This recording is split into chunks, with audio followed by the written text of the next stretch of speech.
All right, I'm back for another afternoon of learning quantum mechanics. Let me just double check that everything is going well with the live feed. We're having a little bit of a problem this morning, just when things are starting. Yeah, I think we're okay. So yeah, I'm just working through problem set 8 now of it. My hope is that if I keep working on it at this pace, I can get everything done. All the problem sets done sometime later in this week, maybe Thursday. Probably Thursday. I don't know whether I'm going to be able to finish it tomorrow.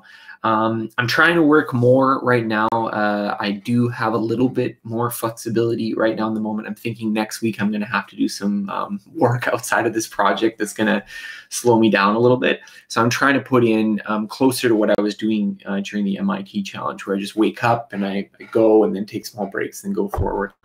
I did have to do a little bit of work in my lunch break, so I just took a little lunch break, did a bit of work and some emails, ate a quick bite to eat, and now I'm back. So I'm going to keep working on this. I'm going to try to go until 6. I will probably take a small break halfway through at some point, like I did yesterday. But I'm going to go for a while at least, and then we'll just sort of see how it goes and how I'm feeling. I'm feeling a little bit more tired today than yesterday, so I don't know if I'm feeling really fuzzy. I might switch off to working on a different kind of task if I'm not able to focus fully for these problem sets. So let's jump over to where we left off this morning. So we were trying to show these commutation relations of this operator here, and I was working on it, and I'm a little bit at a loss of how to organize all these things multiplied by each other in order to get this. So what we need to do at a high level is we multiplied it all out, and now we need to have some like reorganize it in terms of commutators of these individual terms, and then what should remain if we get this is equal to, what is it, IH bar Ly and Z is Lx, of course. So basically it should be a bunch of things should all cancel except for one of these and the Lx. So the Lx Lx itself is ypz zpy. So we know we're going to be left with this. So where is that in our formula here? Where do I see a ypz anywhere? Or at least in the same thing. So we have y and pz here, and zpy, do we have somewhere else? And zpy here on the outsides. And I think that's going to be the last time. Yeah, all the rest have. Okay.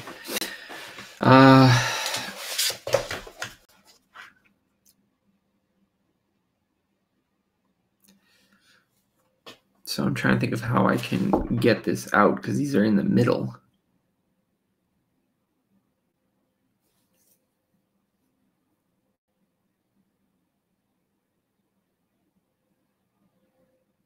And the order matters, so I can't just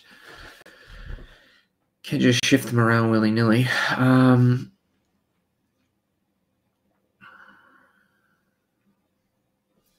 So we have px. Do we have a minus px somewhere here? No, it's just this.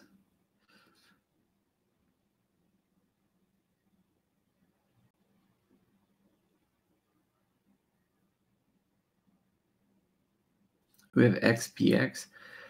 All right, we have an xpx here. I'm just going to go here so I can look at this. We have an xpx. We have px. So this is px in the middle. Do we have an xpx?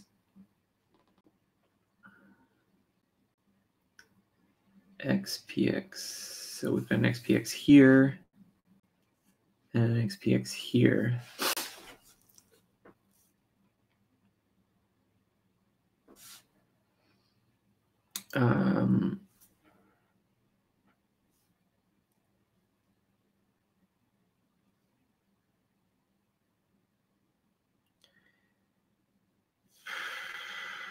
I think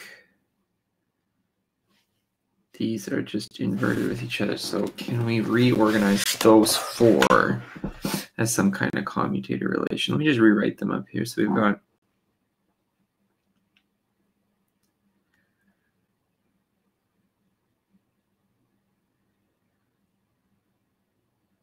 I can't get the z off of it, so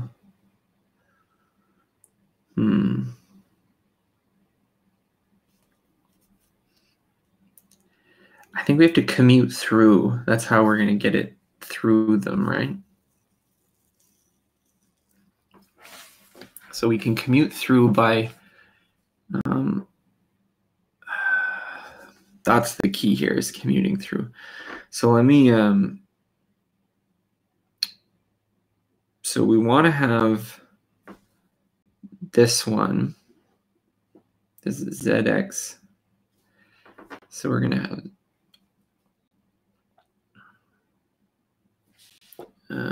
LX's. So we have minus Y.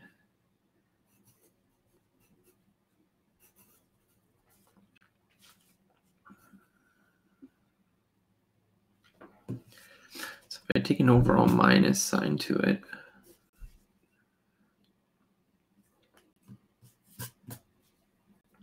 minus, and then this one is ZPXX.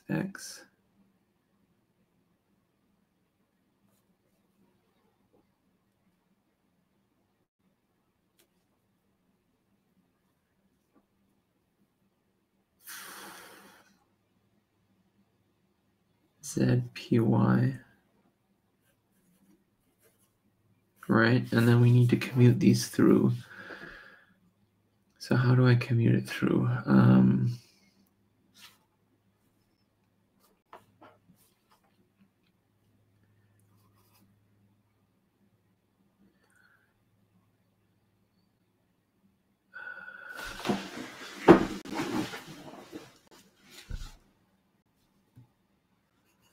PXX. Okay, I gotta remind myself how commuting through works. So basically we're gonna add 0.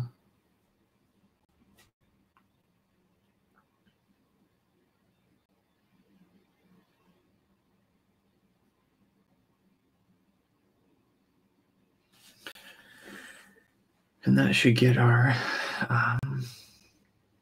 things out to the front.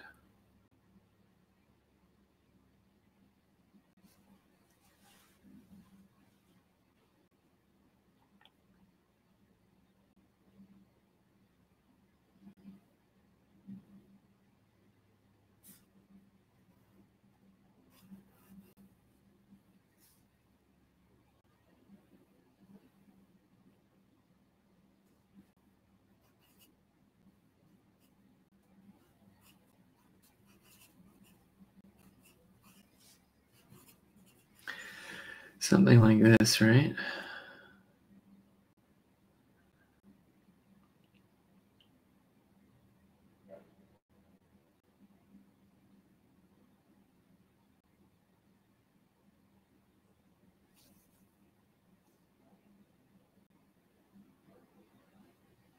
But I don't have the commutator there, so what was commuting through again? How did commuting through work?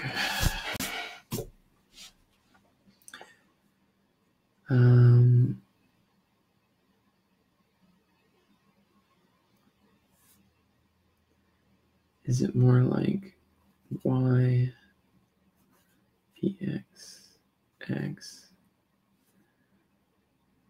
plus Y?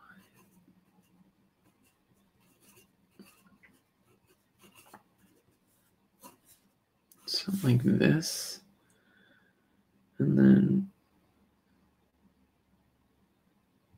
Now we want to add the opposite of it.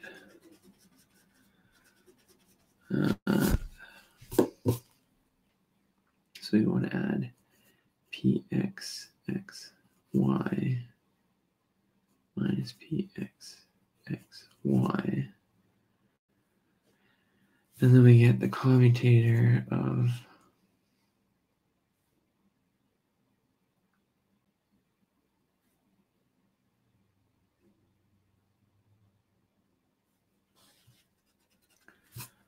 y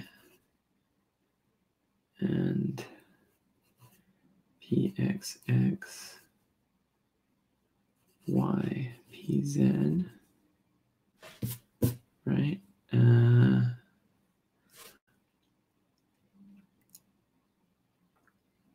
And then can I do that through again? No.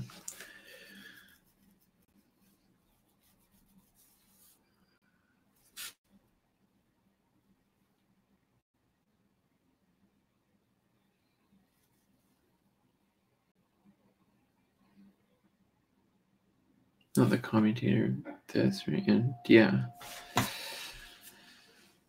I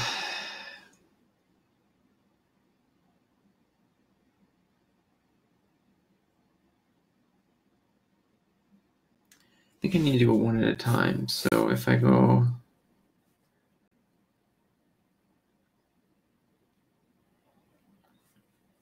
let's go, this is y px,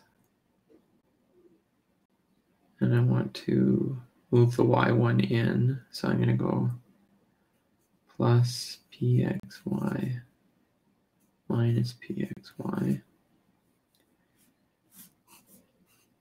xpz. Then I'm going to get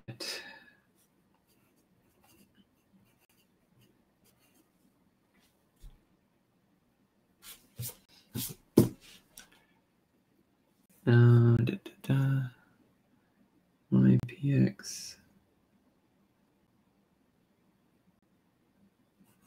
pxy xpz. This is just equal to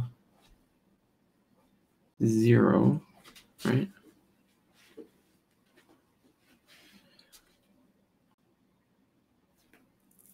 I don't want that. It's going to delete our whole thing.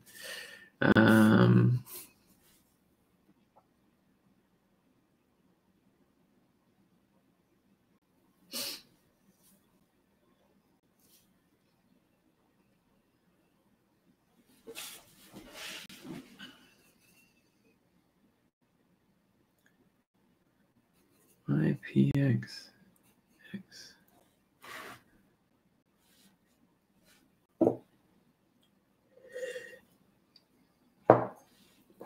pxx pz.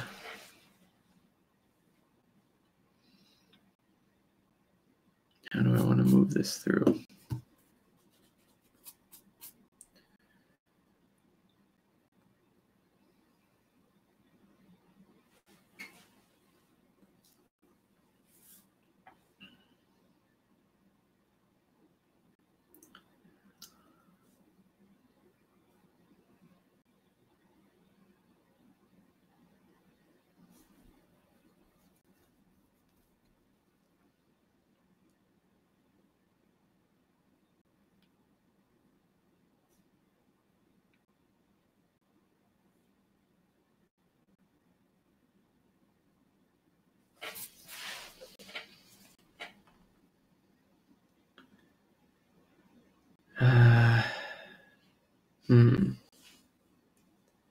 Maybe I'm not tackling them the right way. So I'm trying to shift this 2 over. Maybe I need ones where I can shift it 1 over. That was right. I only have these 2 that have the y and the, so it has to be these 2 that the other ones have to cancel.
Well, do any of these not turn to 0?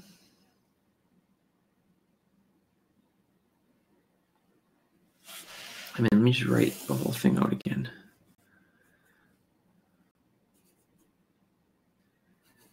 Px. So let's just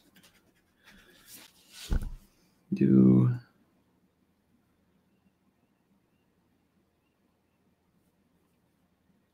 so this one's zpx x.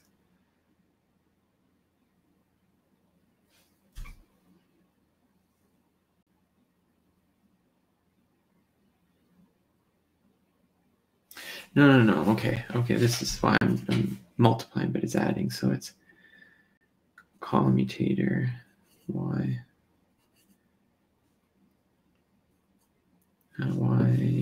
px.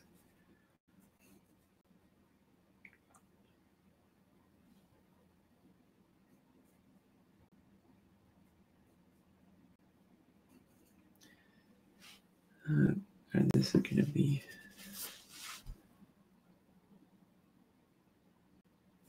one second. Okay.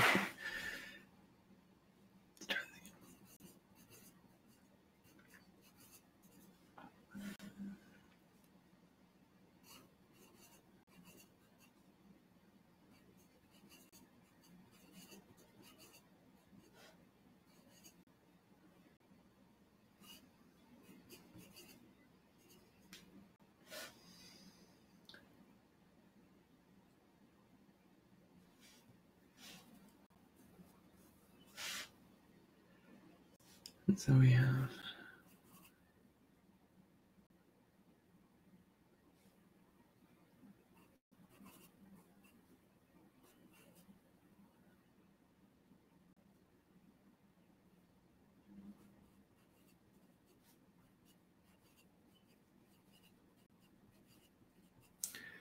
so this is 0, and then we have this again, and we want to switch these out. We have px. And then we're going to have x minus xy, xy, pz. It's pz? Yeah.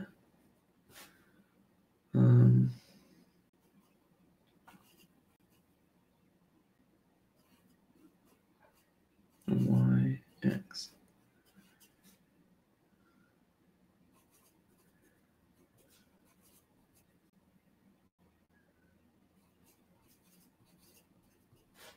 It's again 0. So we've reorganized it this way. And do we have our other one is the same way? So we, I think, can do the same thing. So it's going to be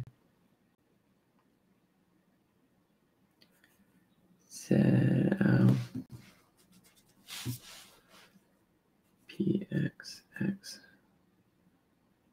z py.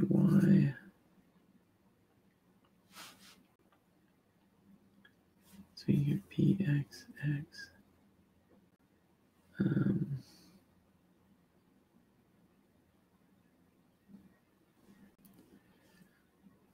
ZPY.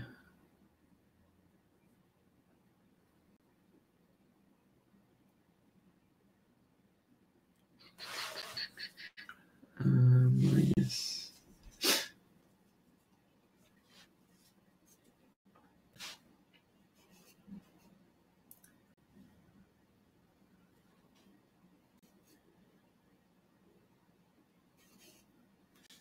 px x y pz. We have to have them in the opposite direction. So these have to be bumped out one more. All right, I'm going to rewrite it. So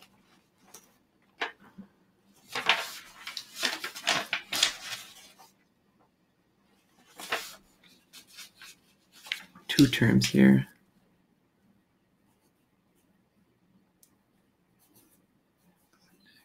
XPY. I have minus y px x pz. For this one here, we need to get x px minus px. Okay, so this one here, we're going to do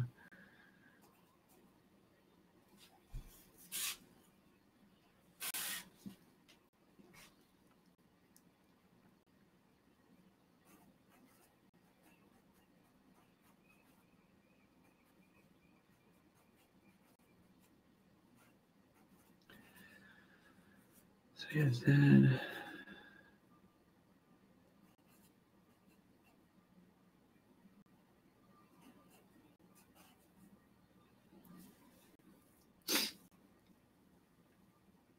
No. We want to bring it, not switch these guys around.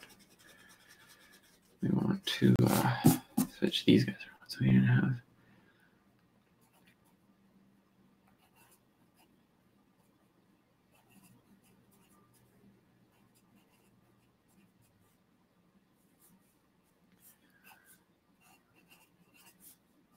two, because the commutator is 0, we then have p.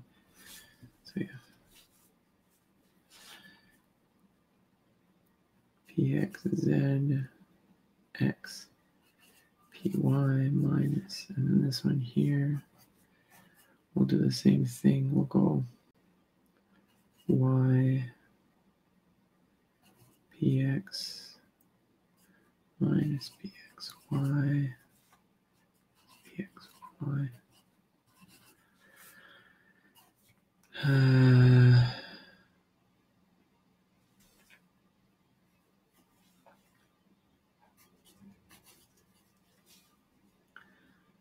And then we'll get same thing, px, y, x, z. And then now we'll switch these two out, so we'll get px, z, x, minus x, z.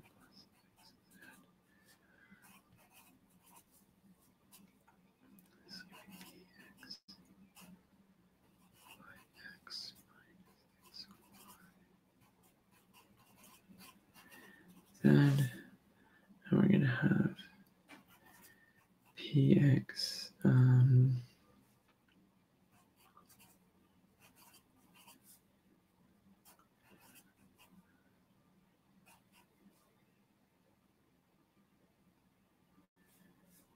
y pz,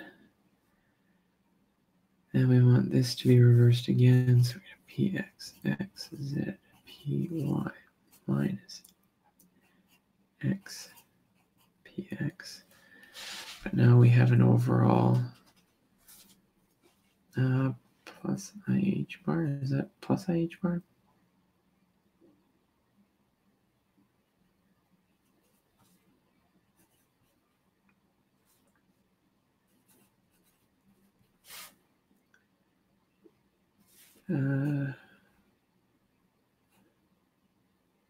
Commutator x and p. Yeah, okay, that's right. And then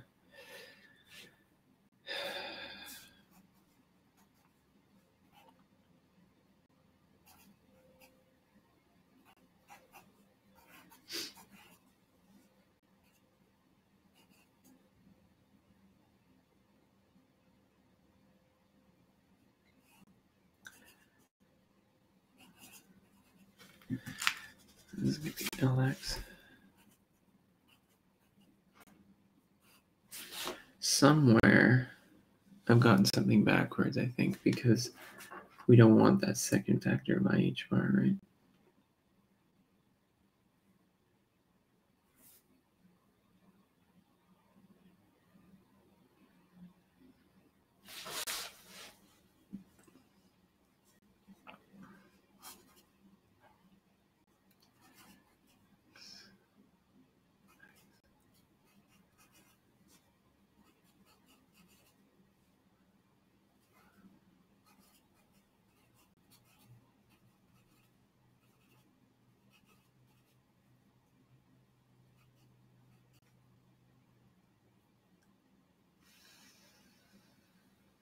Actually,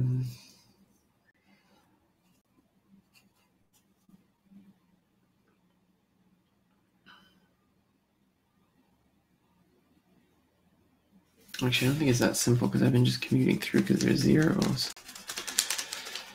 It doesn't work that way with these guys.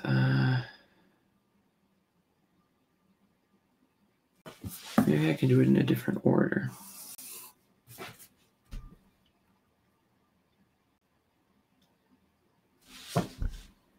Yeah, because they're the same order, right? PXX and PXX. Okay, this one is PX. And this last one is. So they are that order.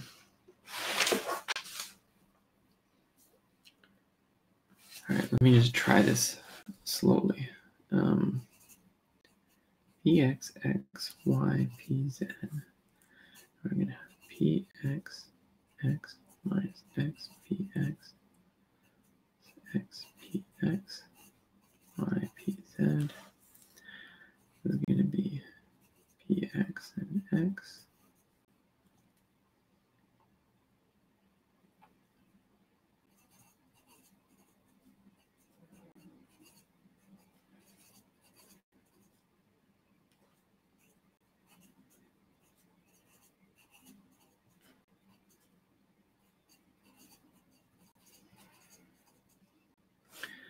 And then our other one is PX,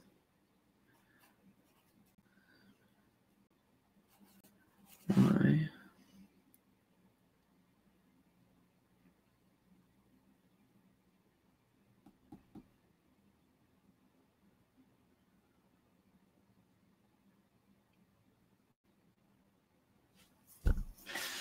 Why am I getting an extra factor by H bar here?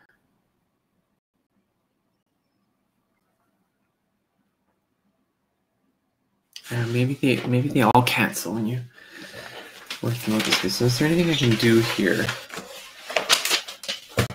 So if the two values commute, I can commute them through. So let's just, using that principle, see if we can let's try here. So let me just rewrite the whole thing.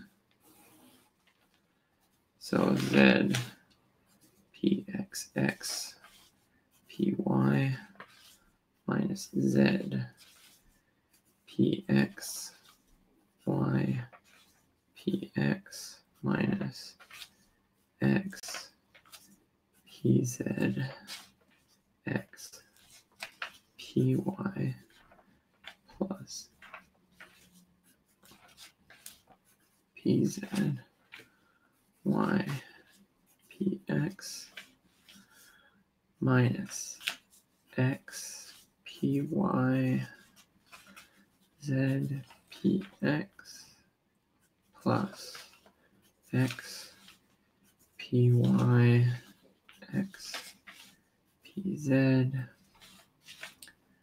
plus Y P X Z PX minus Y PX X PZ. So the ones that don't match can commute through. So I can move them around.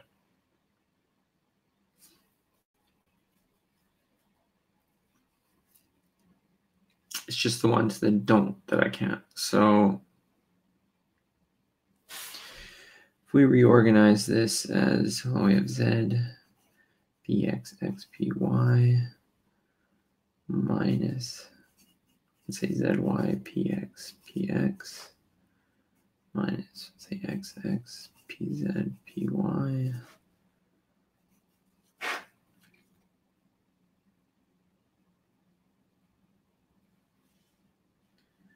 PZ Y X PX minus PY Z X PX XX P Z P Y. So we can cancel these two. And we're going to have here plus Z Y P X P X. Cancel there. PZ. Then we got, what do we have here? We have minus Y P X X P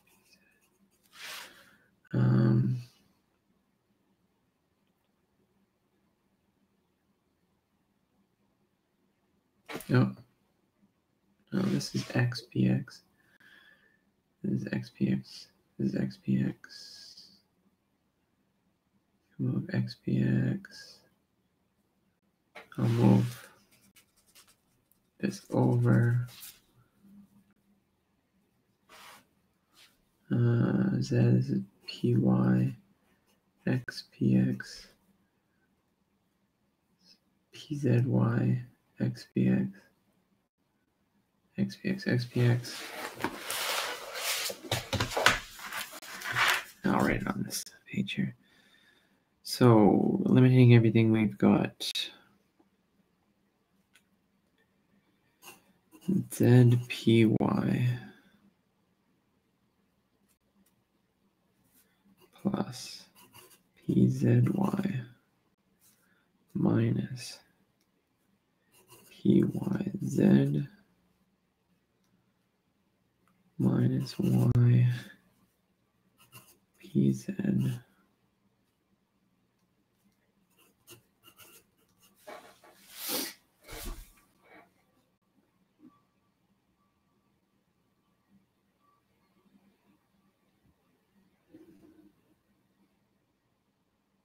This gives us 0 again, so I've done something wrong.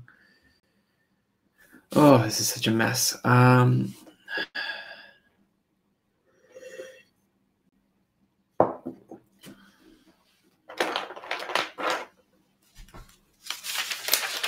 at my highlighted one again.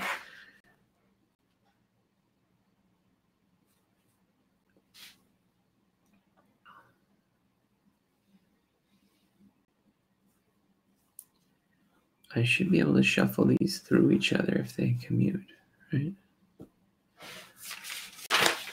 But if that's so, then what we get is this, which is not.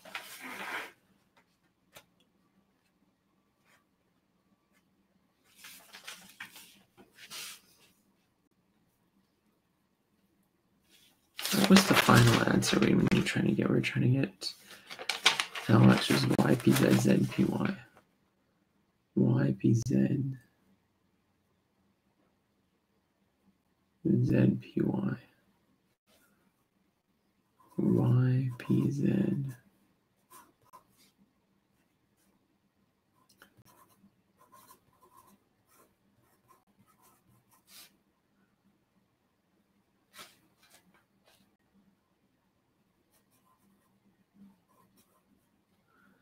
But then we have this.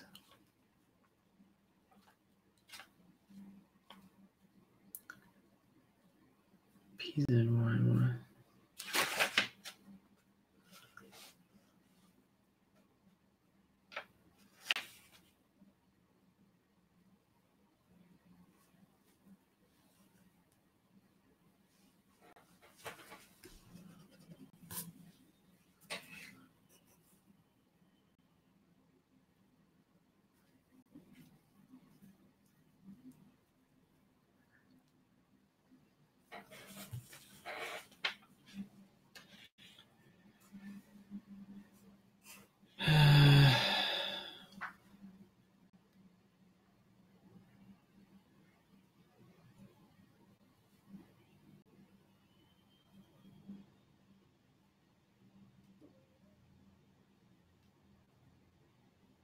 So I'm going to just change this to LX. LX.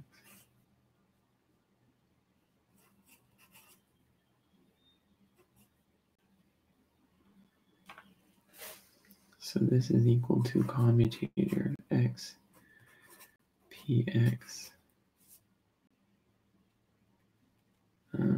That's PX, the other way around.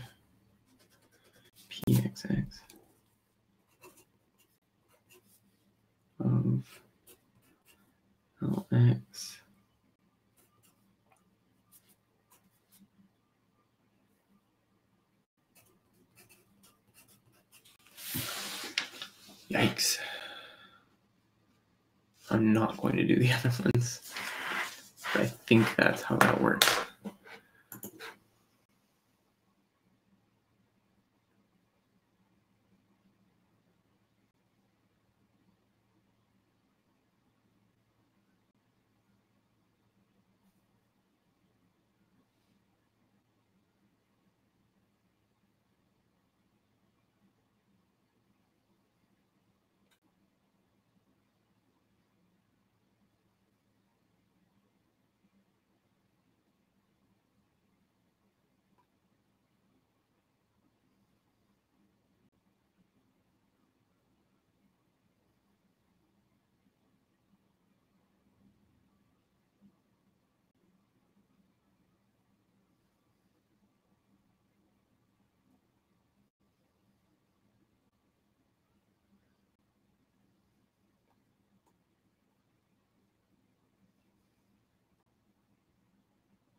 Okay.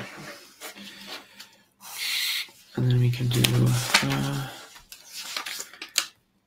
B, which is consider L squared is equal to Lx squared.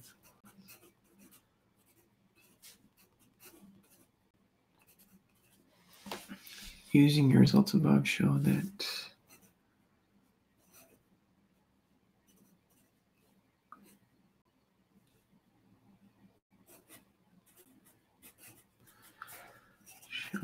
this.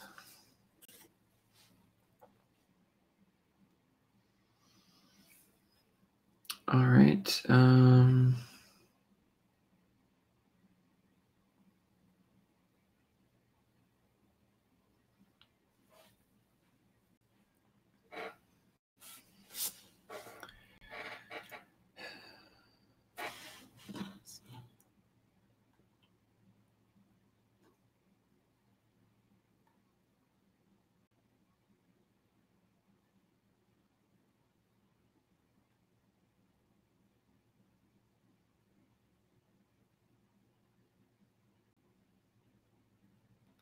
Okay. How do we show this? Well, we can go out and calculate it.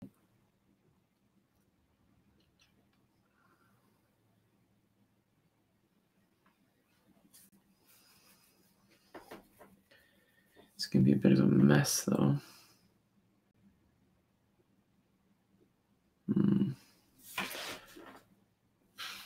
This is going to be LZ minus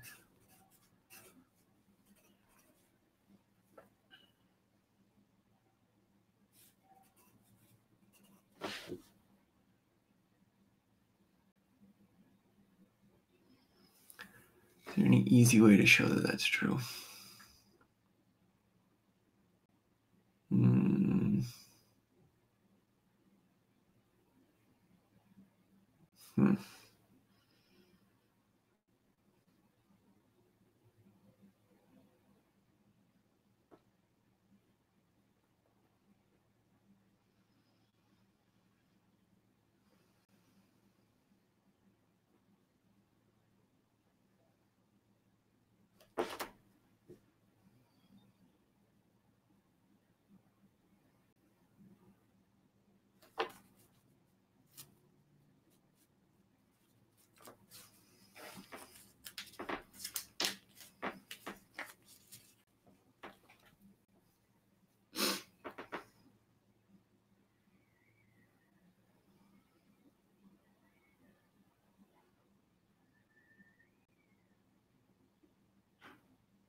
Hmm.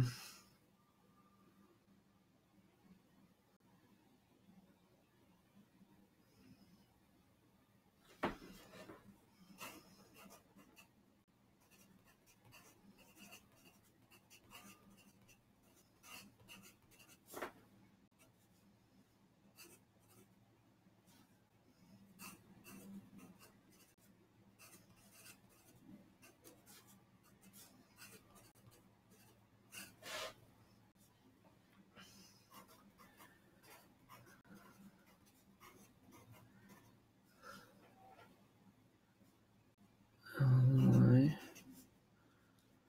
plus Lz cubed minus Lz till x squared.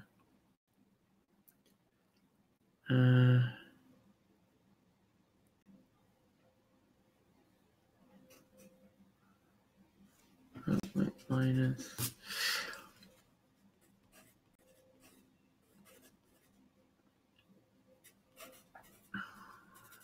So we end up with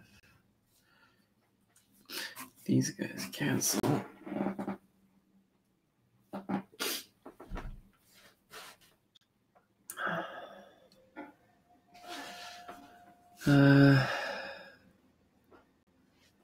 If we have Lx,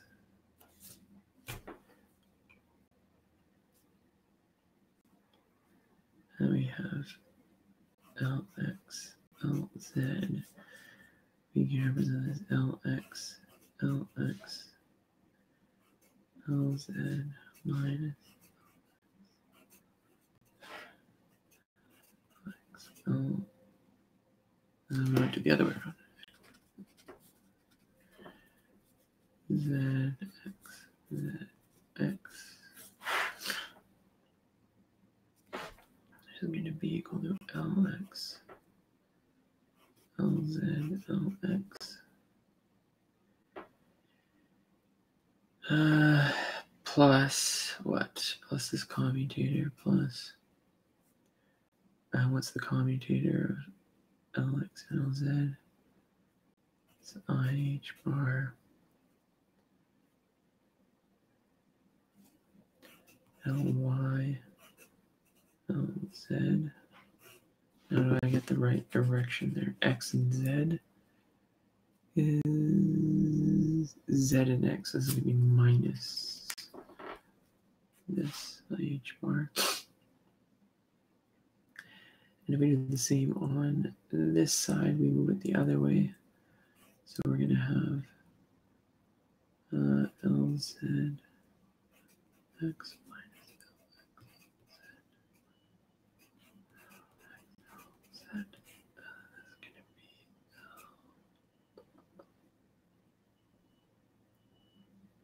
X. And then from this, we're going to have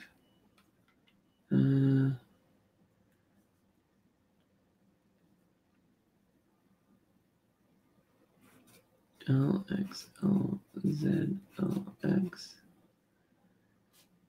And we're going to have plus IH bar L Y Lz. So this cancels, this cancels, this cancels, this cancels. There go equals 0. And then just because we just changed the variables.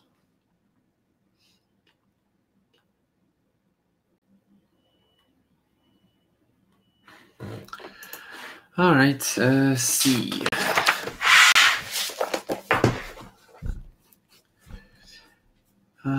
Consider ladder operators. So L minus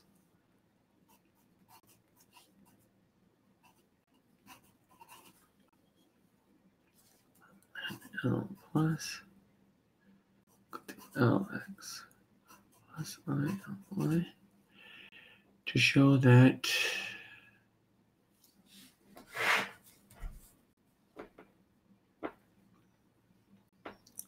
so Lz L. I'll just do the minus minus L minus LZ. LZ.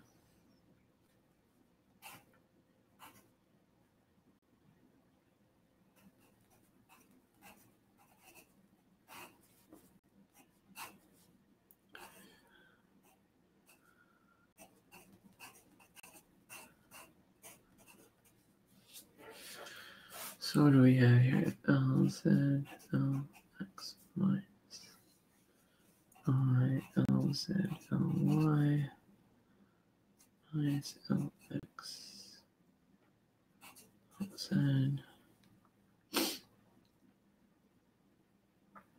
plus I, LZ. So this is the commutator relation of Z and X, which is I, H bar, Ly. And then we have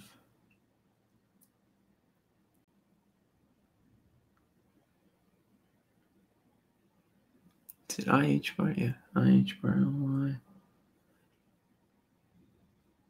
No H bars there? Okay. And then we have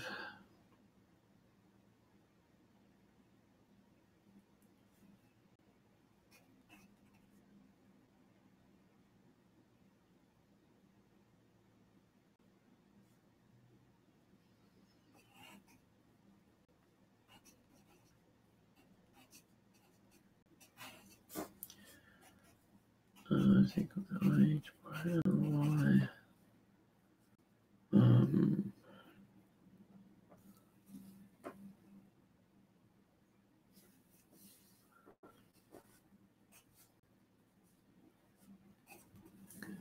Y and Z. Is it Y first?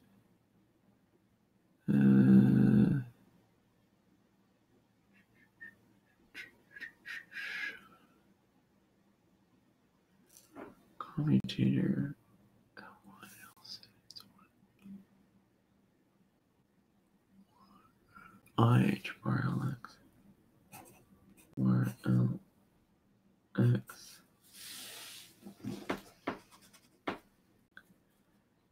X. And then this is just minus 1. 2 minuses. Minus cancel plus.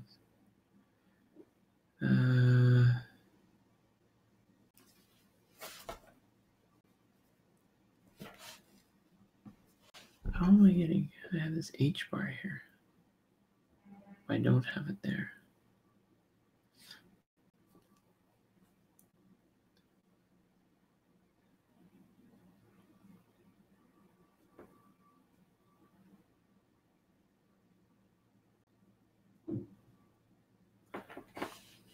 Multiply everything by I, we get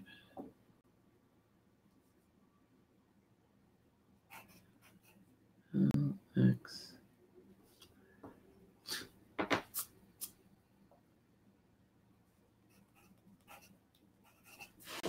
How do we get to there?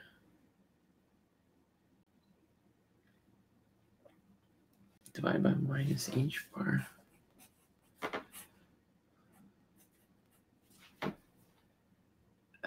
But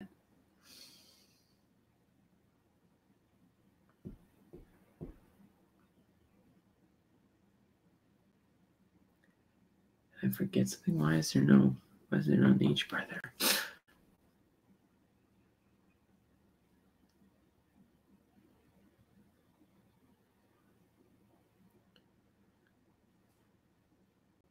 Oh, no, we were supposed to show H bar L plus. Right.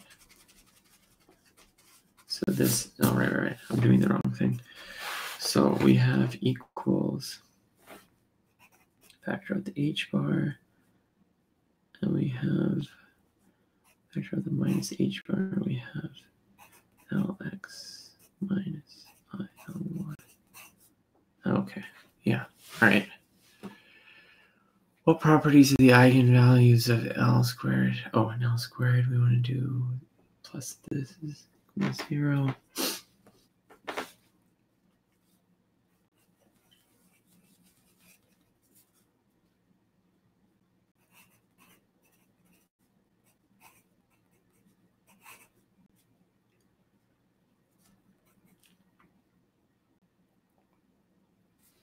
do minus. All right. We have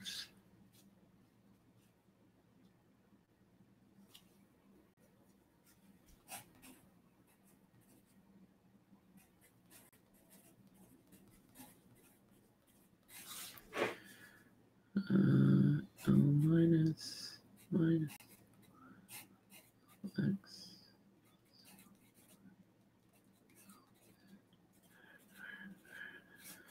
Then we have this equal to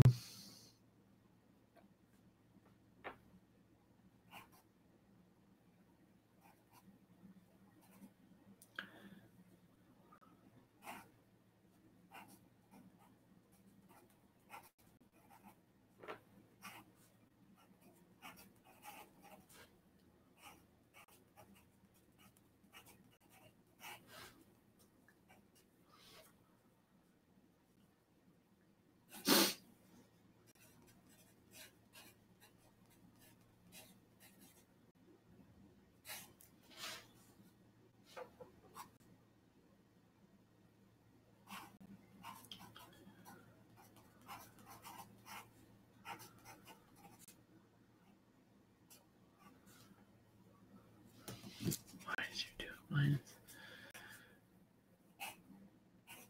Lx I L y plus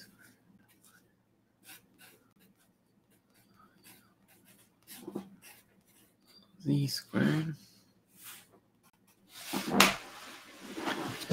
is equal to Lx cubed minus I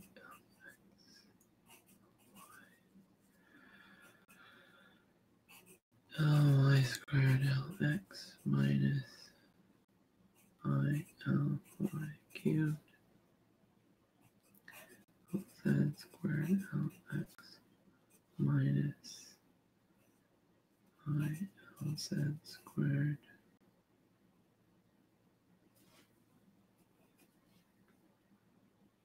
Ly.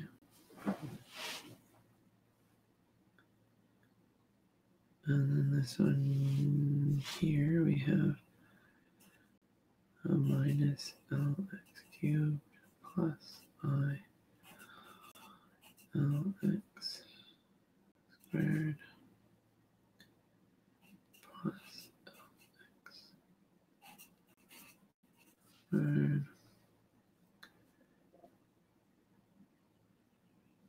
No, this is minus. This is plus.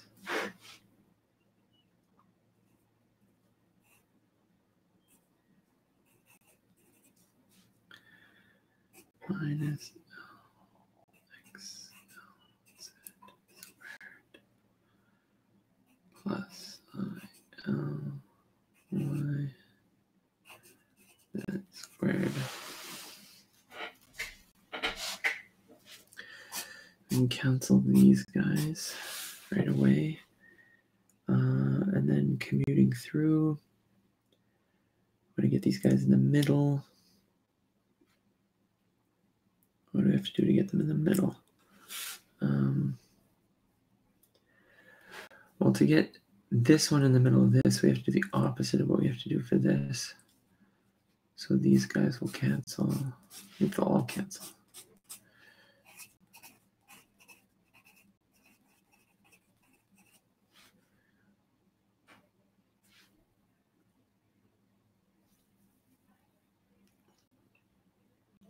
I don't think that holds. Does it hold?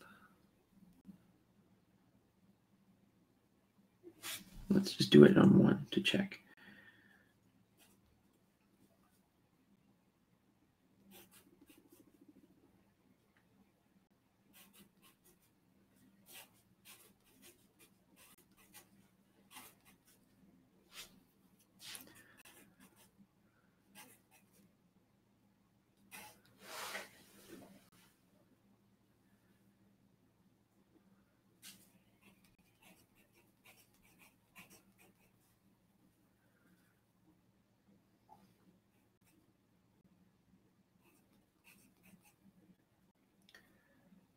condition is going to be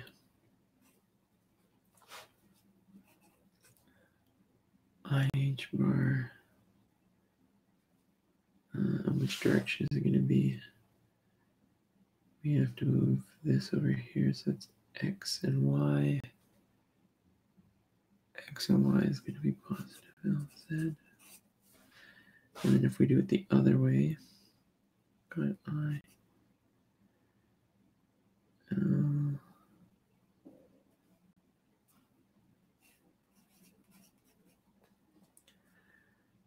minus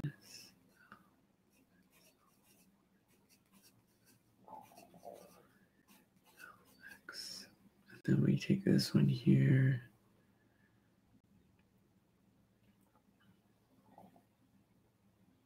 It's going to be the opposite of that. It's going to be negative I, L, I think it's a general property. Just a little note here for that. When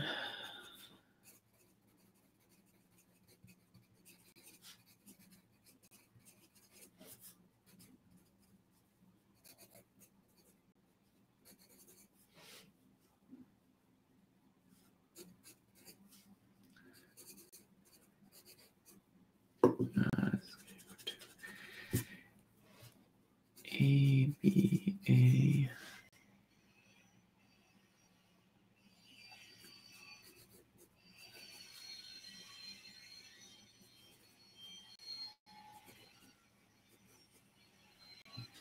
Commutator of A and B, and BA squared goes to A plus.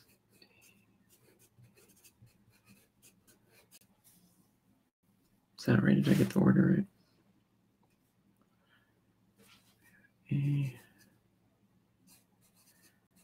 BA,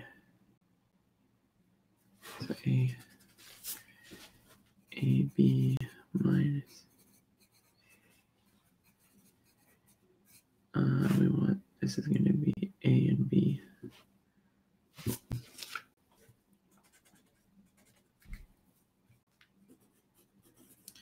This can be plus, this can be plus B and A equal to AB, A minus A, B. Okay.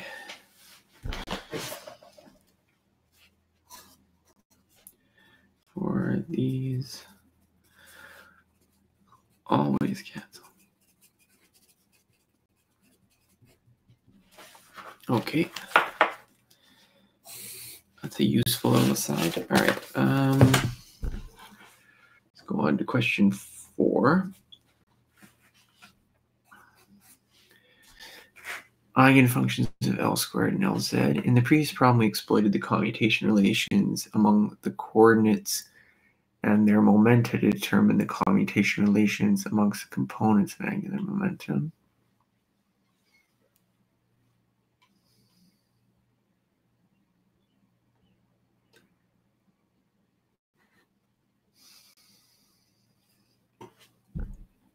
I got to practice spherical coordinates. I haven't done it in a long time. Spherical coordinates. What do we get?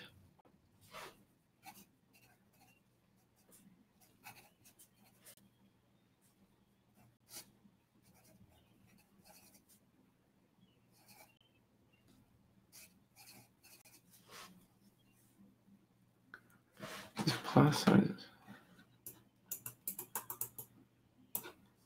Oh, geez.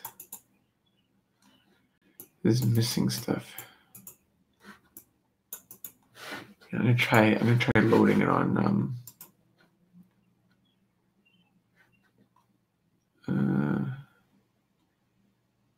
gonna try opening it just on my computer to see if it's just the Chrome browser that's not rendering it properly.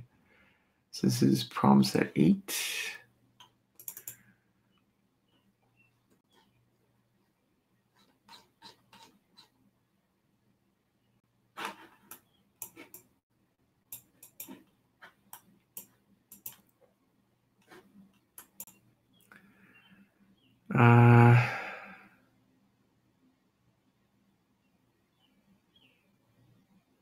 Yeah, I think it's all of them have errors in the formatting, which is unfortunate. I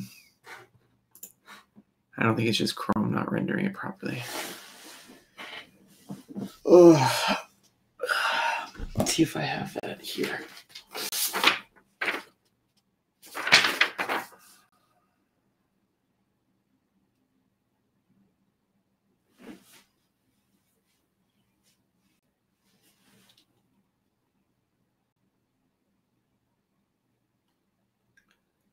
Oh, this is what it is. There's this piece of data. It just doesn't have the brackets, so it's sign.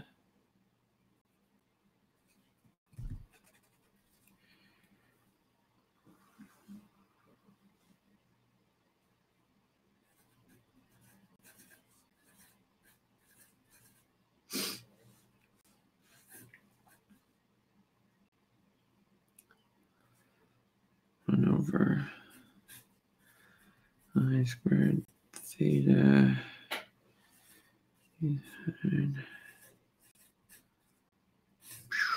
Okay, that's L, and then our LZ is equal to, yeah, this one is I H bar.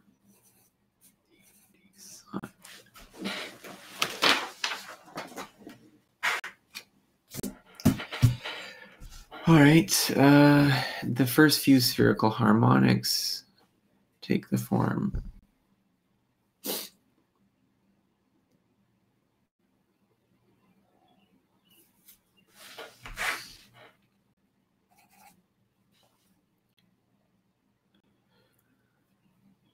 LM. Do I have the spherical harmonics here? Spherical harmonics. It just says the first few. Same as this sheet. Okay. Show that these functions are properly normalized and orthogonal to one another.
So these psi is only the, I'm just going to do y.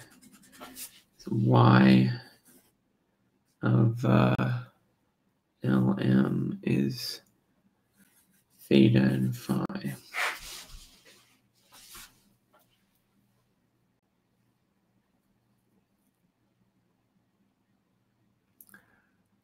Properly normalized, so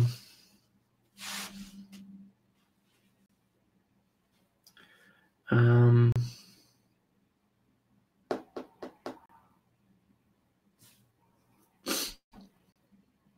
mean, how do we show it's properly normalized? I guess there's no R dependence, but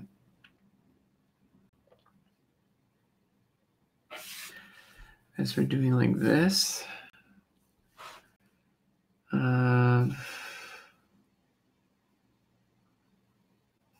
y was conjugate y and d phi.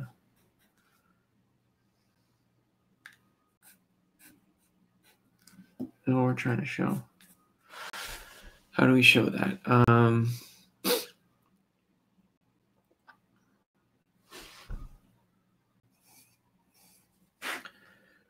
if we have, this is, yep, that's right. Okay. So this is 1 over 4 pi. And d phi. And then this is what? From 0 to pi. 2 pi? Which one's first? I don't think it really matters. I don't think it really matters. We'll just keep this order of integration. 0 to pi. Well, the inner one has to be that then, so let's just do 2 pi. Oh, how do we do this again?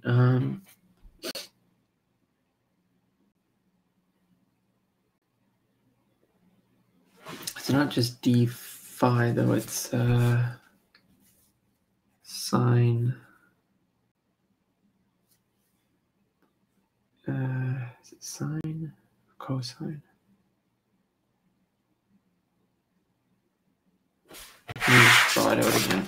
I can't remember how to do integration in spherical coordinates. So we have here, and then we're going to be integrating along some disk.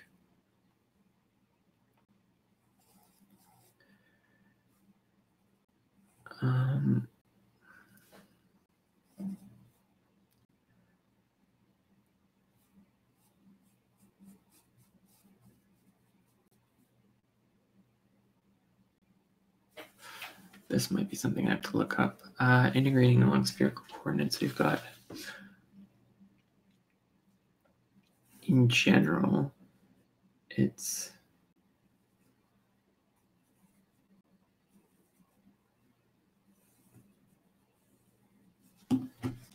you know what? I'm going to look this up. I haven't done this in a long time.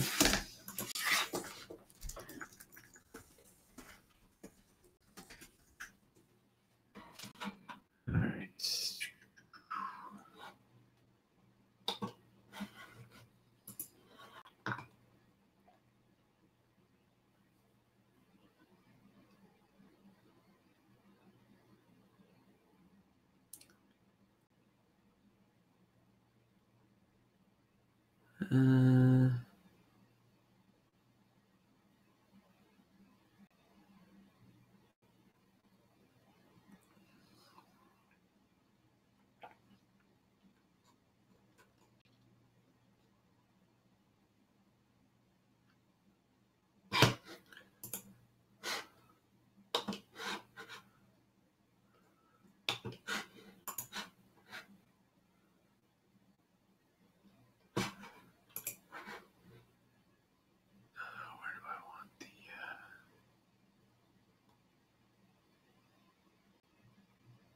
Okay, so we're only doing 2, so we don't need the R, so I'll just do the recall. And we have region f of r theta phi dv is equal to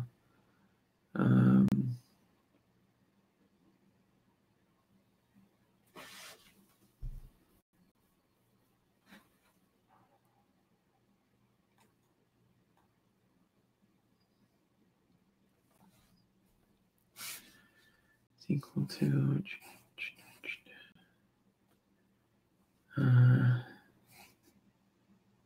f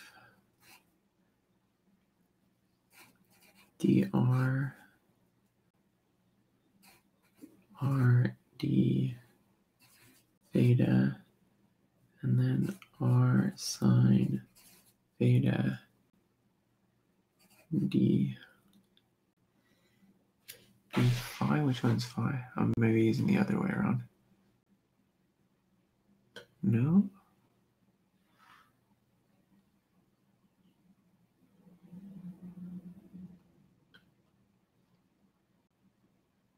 Oh no, I am doing it the other way.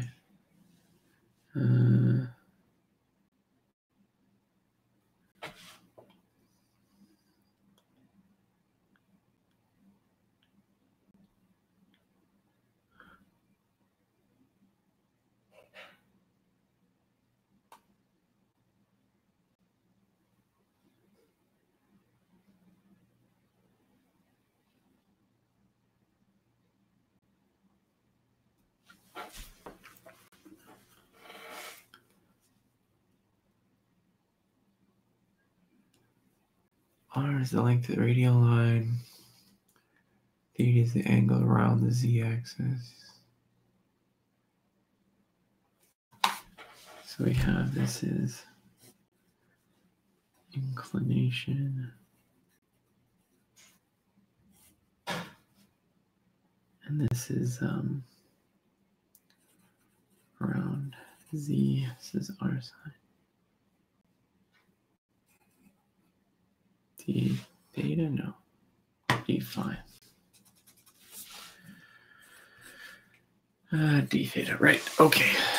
Back to this. So we don't need the radius because we're only doing it for 2. So we can just go from, we want to do theta first is going to be 0 to pi, 0 to 2 pi. And then this is going to be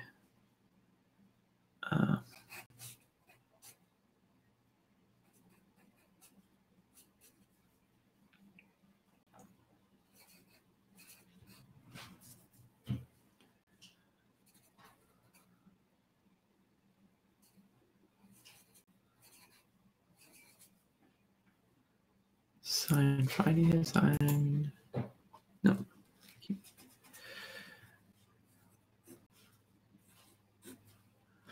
Okay.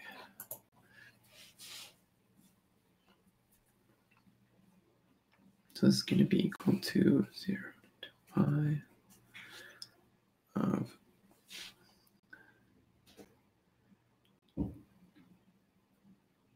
this is just going to be pi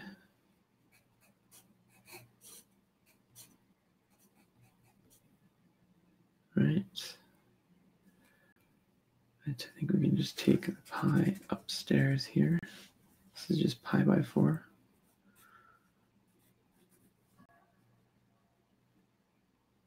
Sine of theta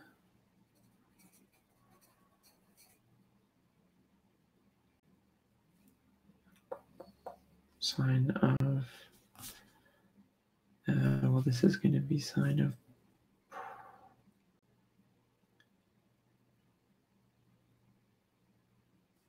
this had to go in there, didn't it? Yeah, this had to go in there, so we're going to have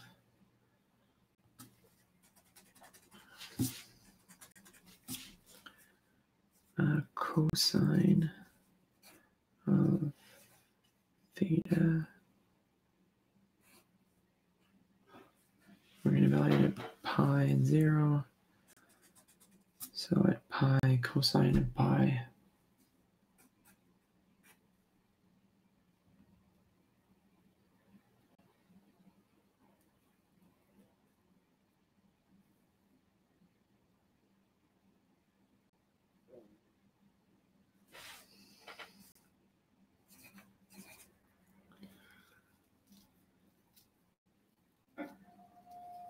And cosine of pi, which is -1. And this is going to be -2 pi for 4.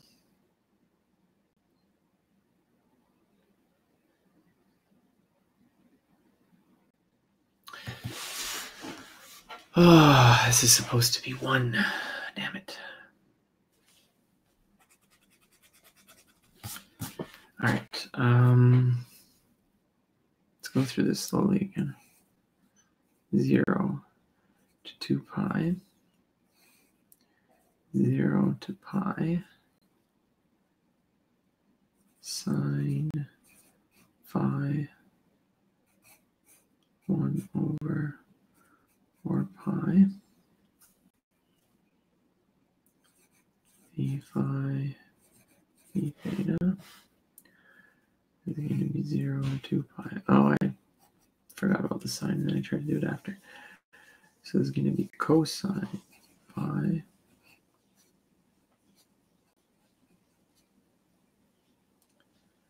1 over 4 pi, 0 pi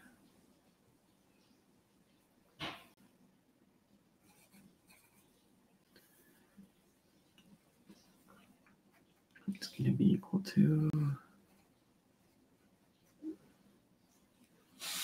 I don't think, yeah, this should be cosine of pi is -1.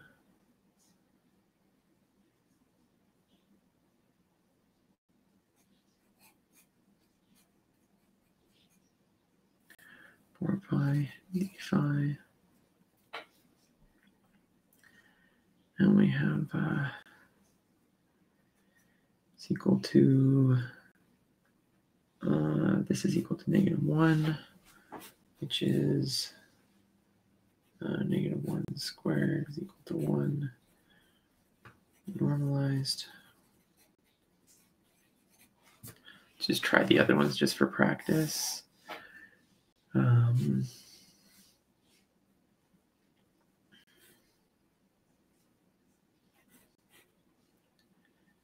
3/4 pi cosine theta sine phi d phi d theta and 0 pi 2 pi. And we've got, well, this is just going to be cosine. It's going to be minus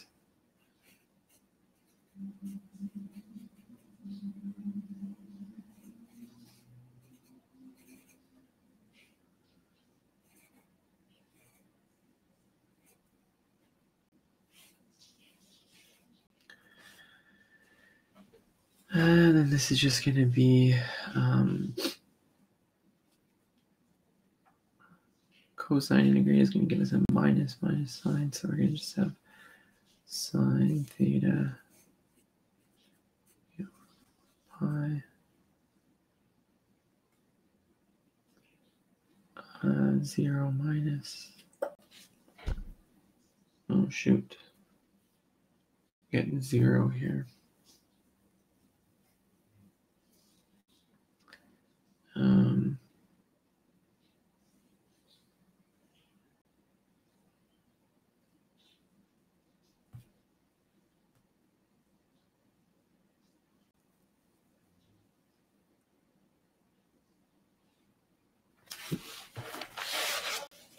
I messed something up. That should be 1. If we do norm squared, let's just try norm squared and see, maybe that's where I'm going on. 0 to pi 0 pi. We have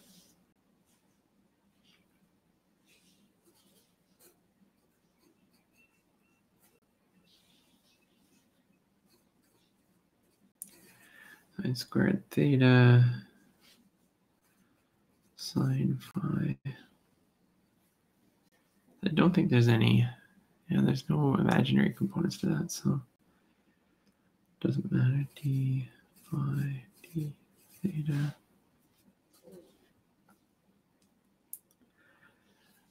Well, this becomes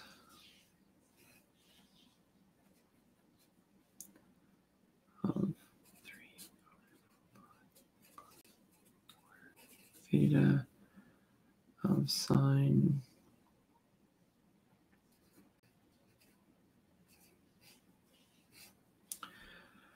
phi equals, this is not this is cosine.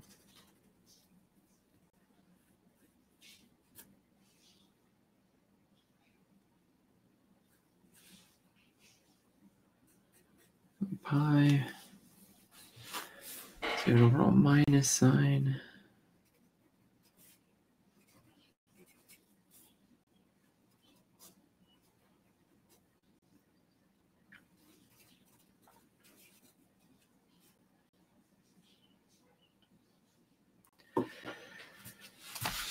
Ooh, this is cosine squared. Where's the integral of cosine squared?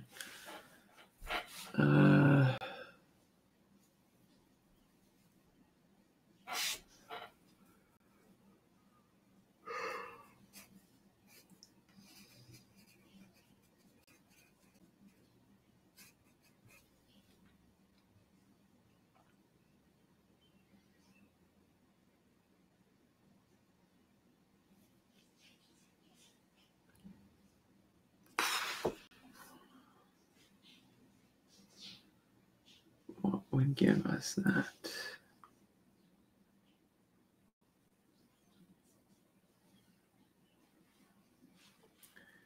Is it sine squared?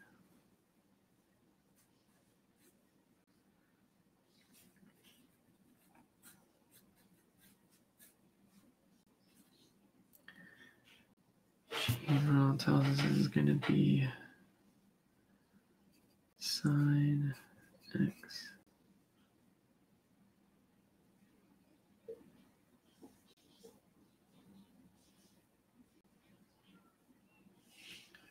times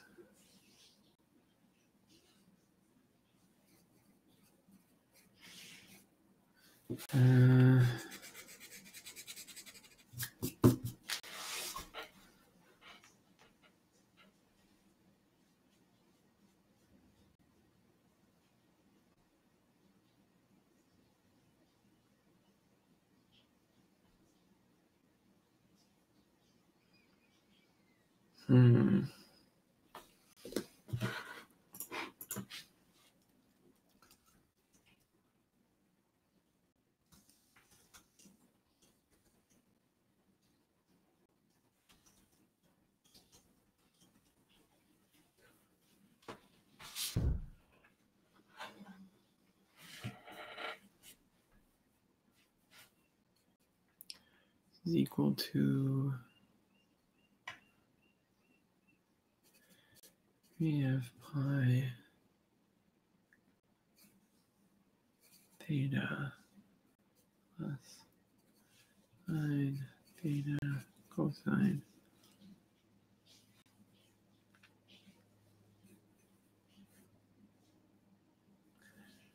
theta evaluated at theta 0 to pi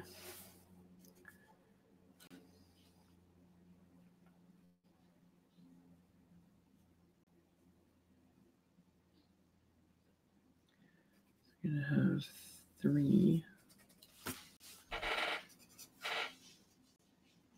minus 0, and then this is going to be sine cosine. Well, these are both 0. So why do I have 3 here?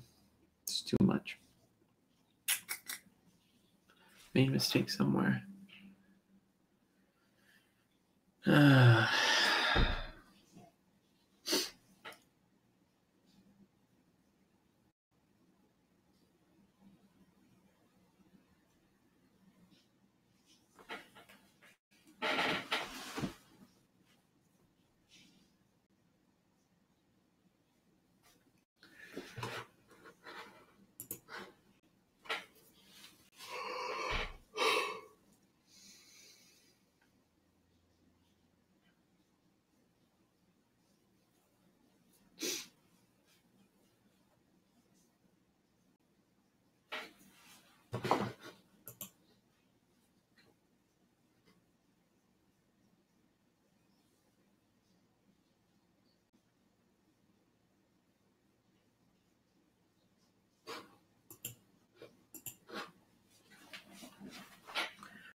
What am I doing wrong here?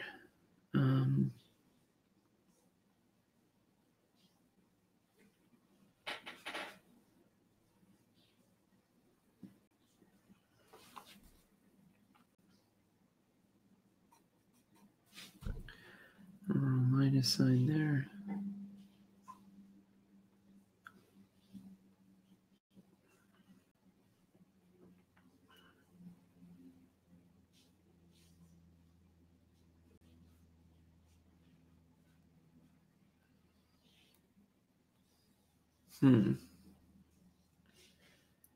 This is 3.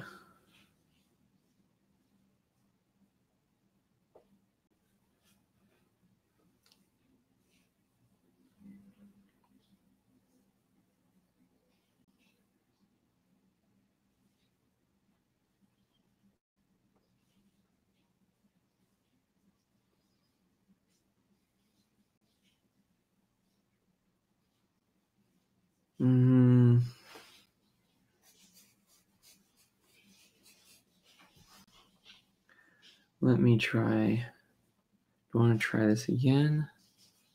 What am I missing?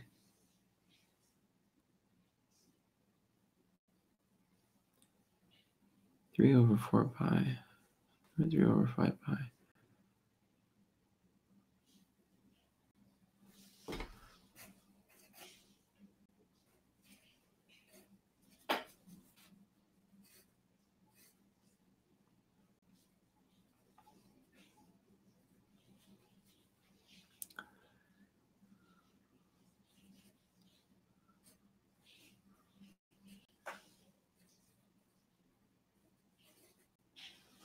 Is that not cosine squared theta?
Hmm. 4 pi.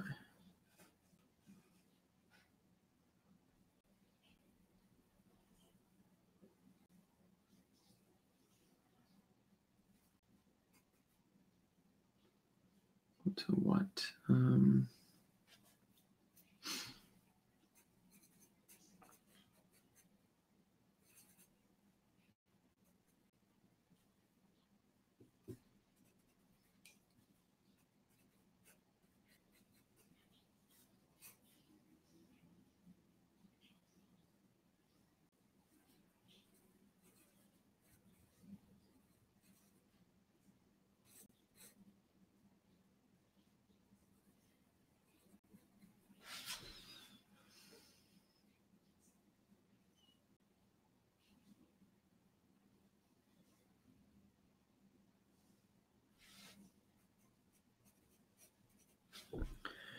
I have minus 3 halves. Where's the extra contribution coming out?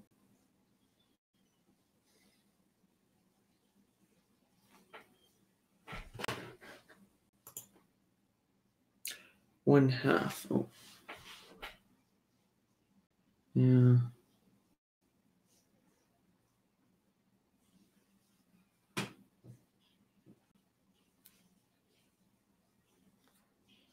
Is it 1/2? Hmm.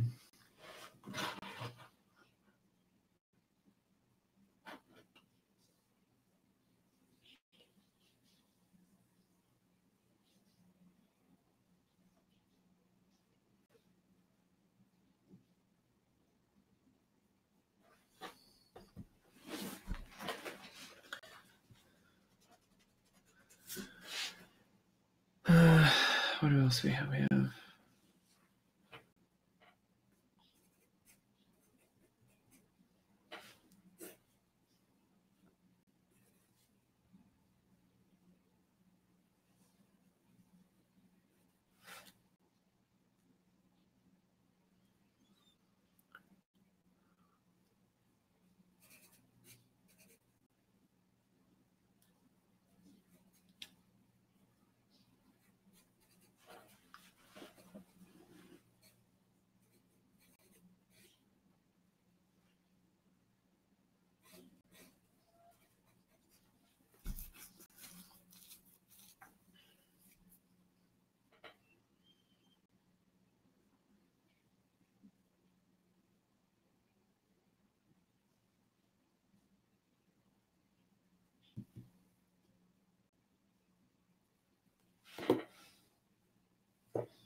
Well,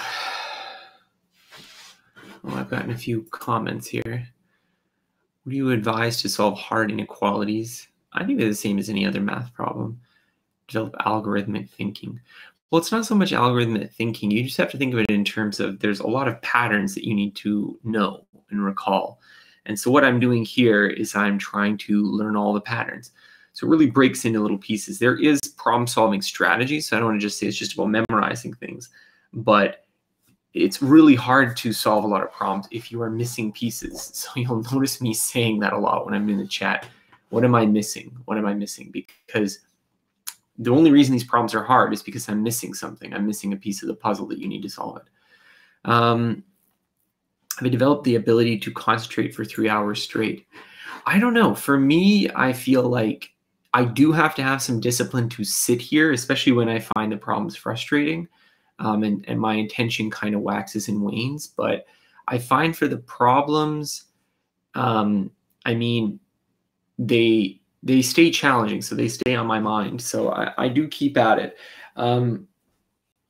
I think the thing to overcome really is your urge to, you experience some frustration and you decide to quit. So I don't think it's so much about concentrating ability per se as it is how do you resist that impulse to distract yourself or give up. So let me go back to this. This one here, I've been making some just a mess of things right here. So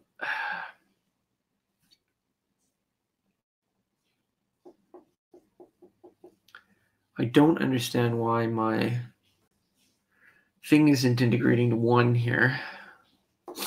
I'm going to look at the answer for this first part. Hopefully we can show it. The orthogonality is going to apply here. So let's go. Try not to read too much of this.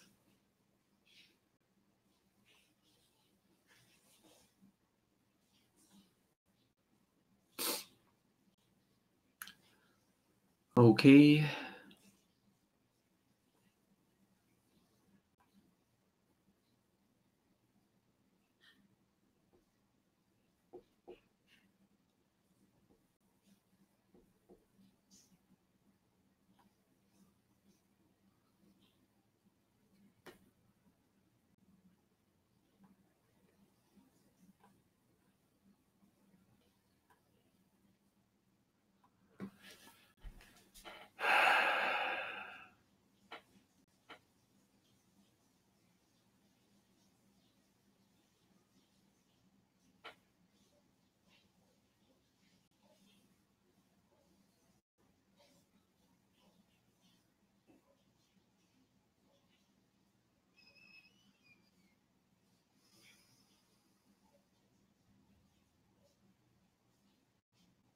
Sine theta d theta. I think maybe I had the variables wrong here.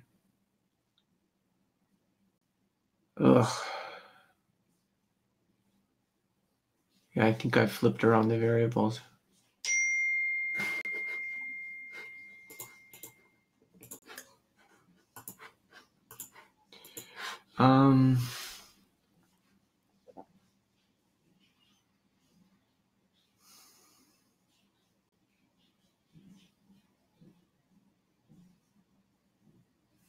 Because I'm doing psi phi instead of sine theta.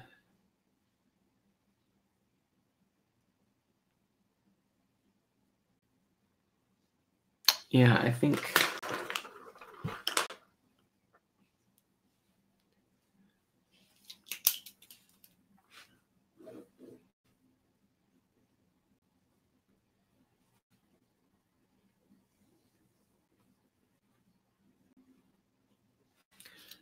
that's the reason why it wasn't working out.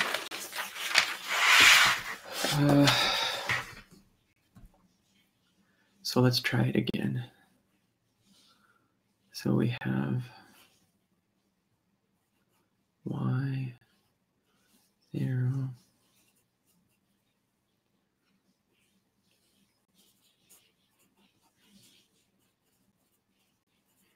and then we have 0 to pi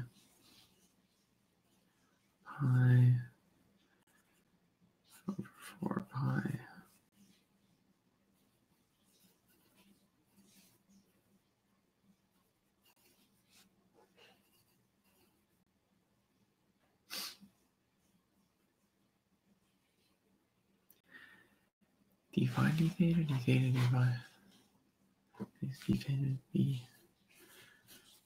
All right, that's what we have here. Yeah, okay. All right, so, well, I really don't know what this is then. Okay, so this one is.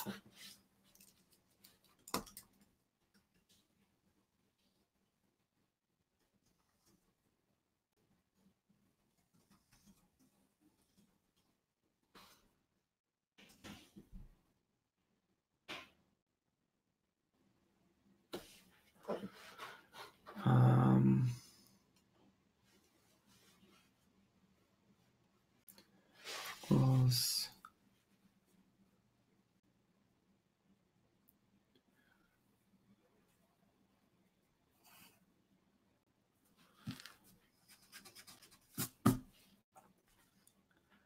so this is -1/4 pi cosine cubed of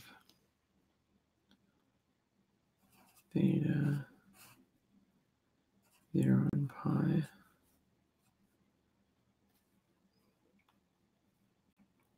(1 and -1). So it's going to be an overall minus sign. So we're going to have 1/4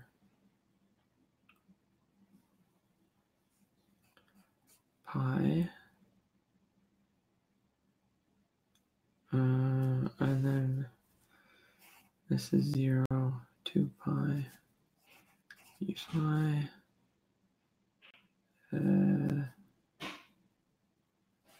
is equal to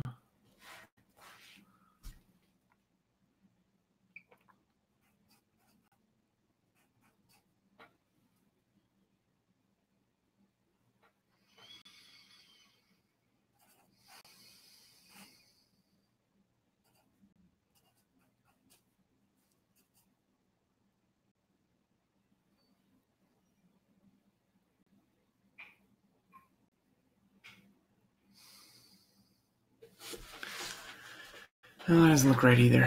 What is the solution here?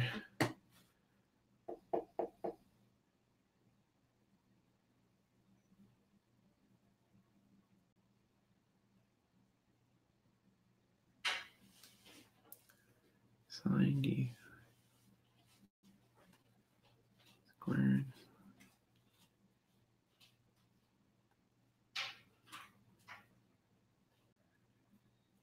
u is equal to cosine. Put the pen here.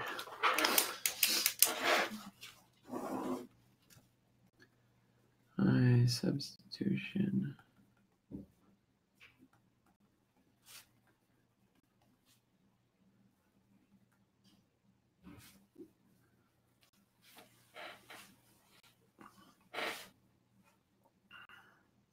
So we have, let's do this one here. It's equal to 3 4 pi.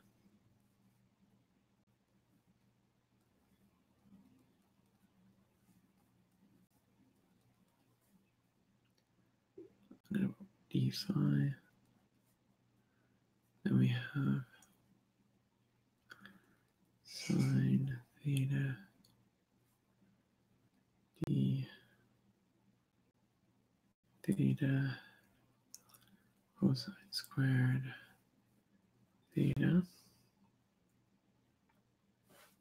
It's going to be equal to 3 over 4 pi u 2 pi. This is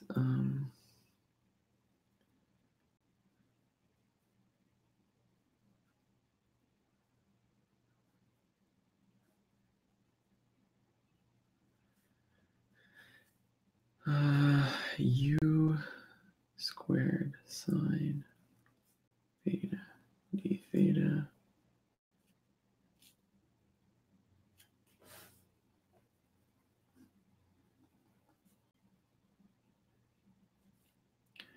this is no longer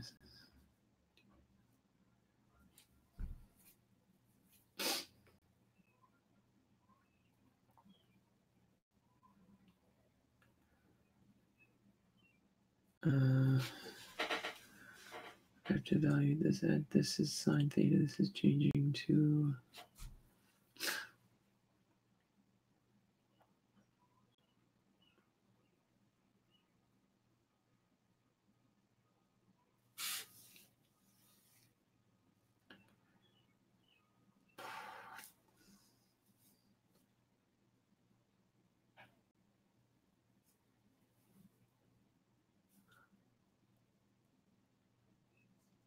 how do I switch this over to U now?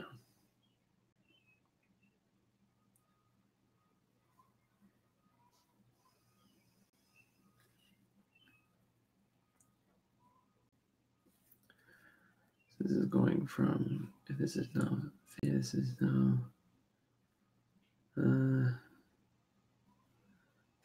going from 1 to -1. And how does sine theta change that? It's cosine theta.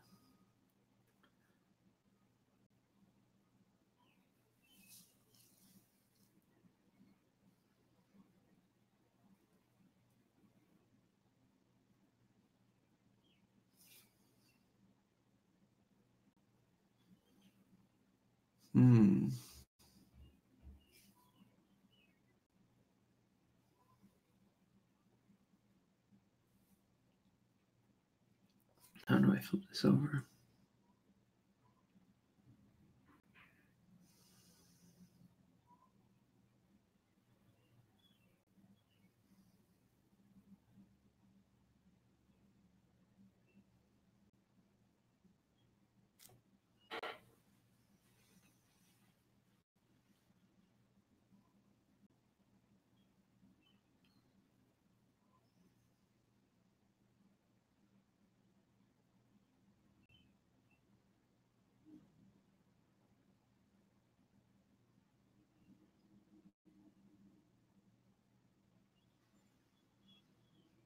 I know they're related by a derivative, but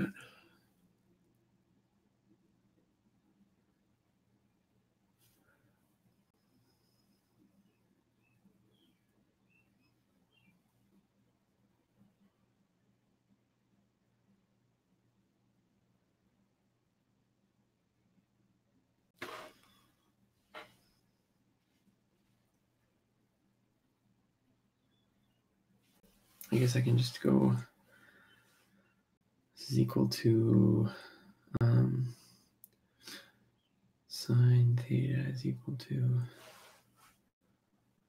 cosine theta plus pi by 4, right?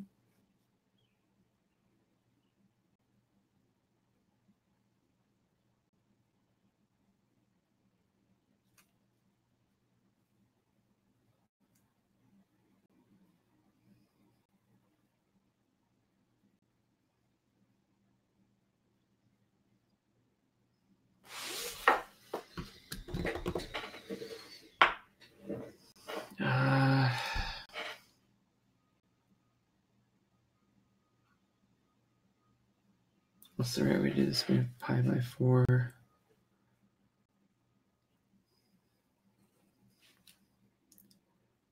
This is what, u cubed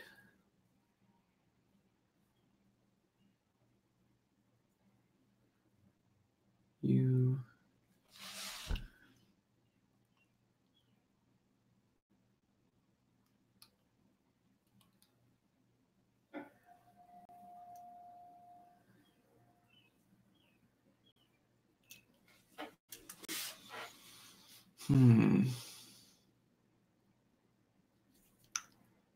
I'm missing this pi by 4 here.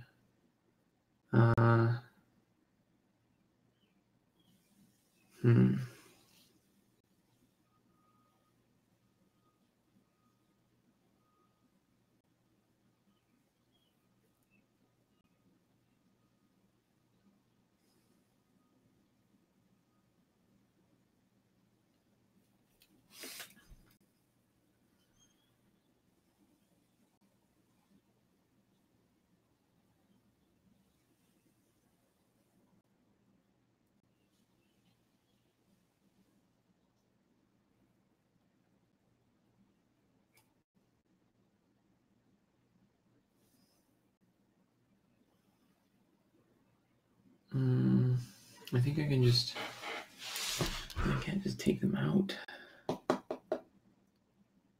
How am I supposed to get it over here?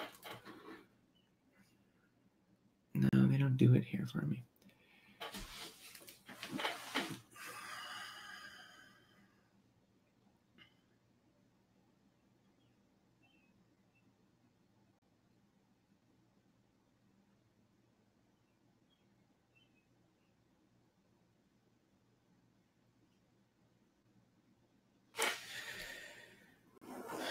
All right, we have sine theta cosine squared theta.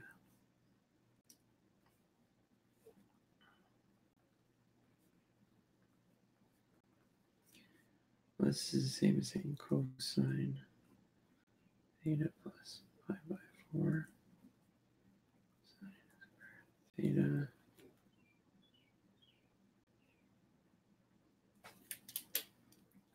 Can we make this cosine cubed?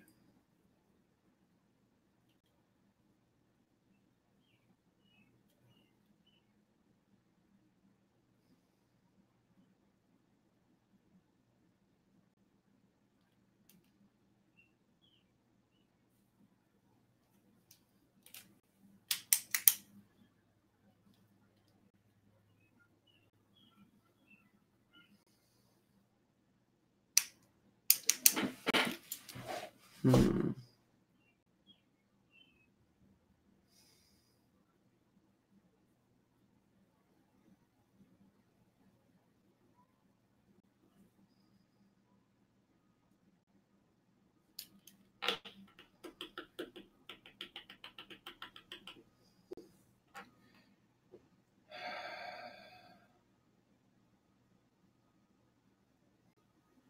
Pi by 2. Pi by 2.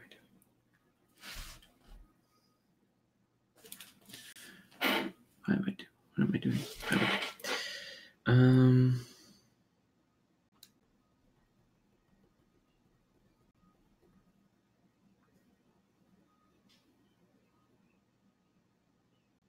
Yeah, I don't know how to do this integral. How are you supposed to get that out of there?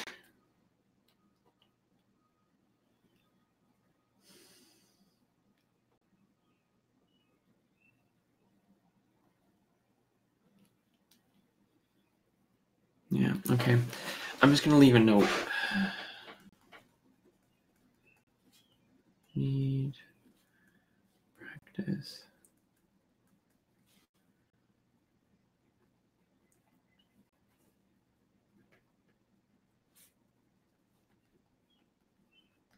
Okay. I'm going to leave that there because I'm not quite sure how to get that. Let's go on to the next question here.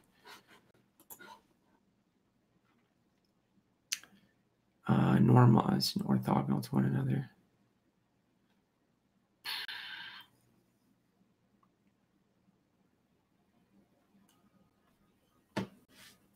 I mean, then all that's saying is that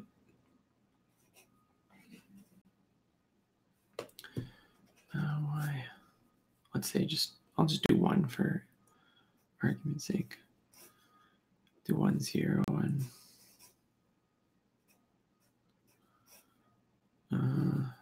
whoops.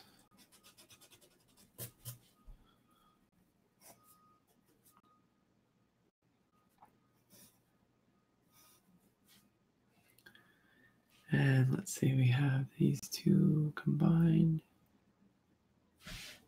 These are reversed. That doesn't matter. So this means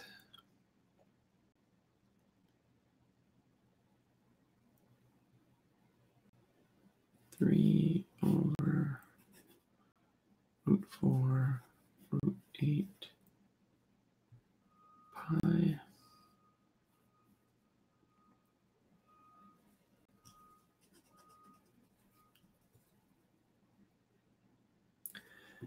This is 2√2.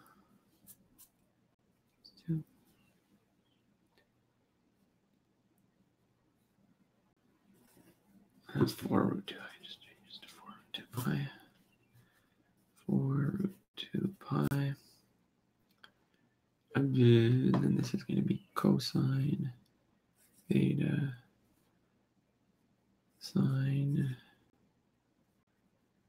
squared theta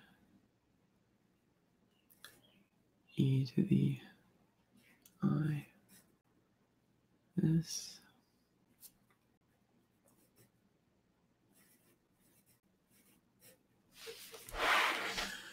All right, can I integrate this? Doesn't look like it. Yeah, this is just as messy as the other ones. Let's look what the answer is here.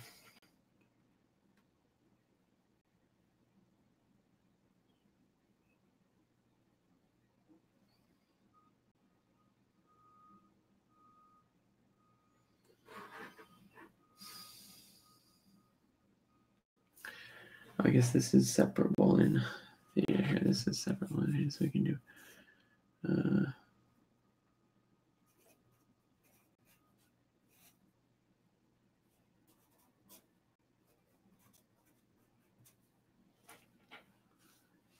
pi. Then we have same thing.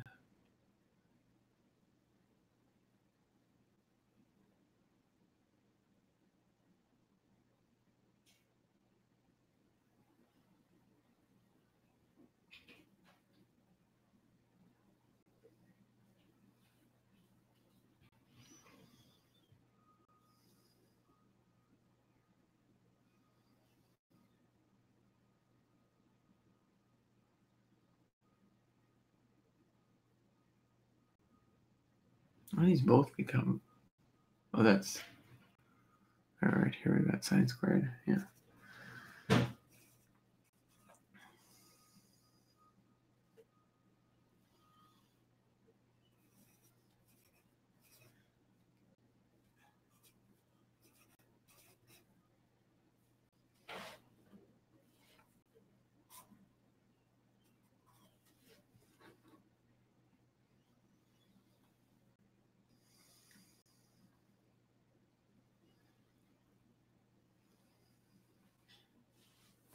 Oh, this is 0. Therefore, whole integral 0. Okay, let's do I'm just going to put this in. A little bit of pen here just so I know that I didn't do this. All right, B. Show that these functions are eigenfunctions of both L squared and Lz, and compute the corresponding eigenvalues.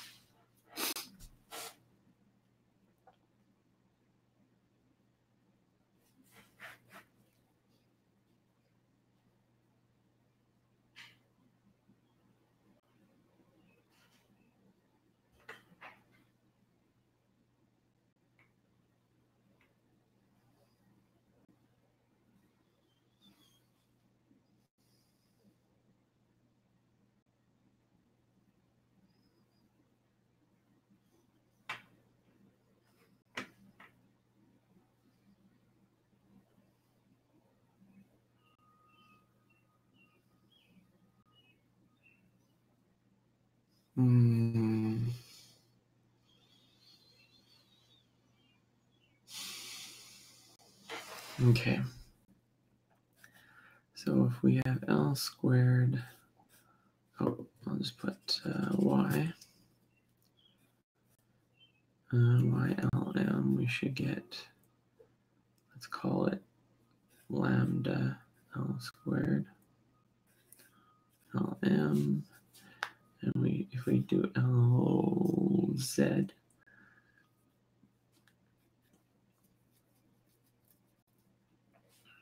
LZ of Y M, we should get LZ.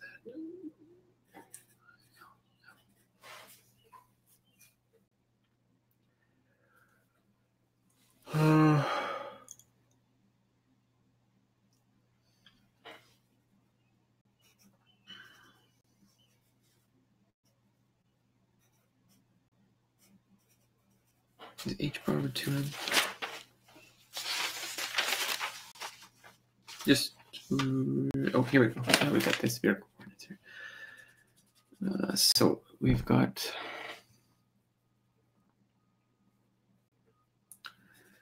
h bar of squared of 1 over sine theta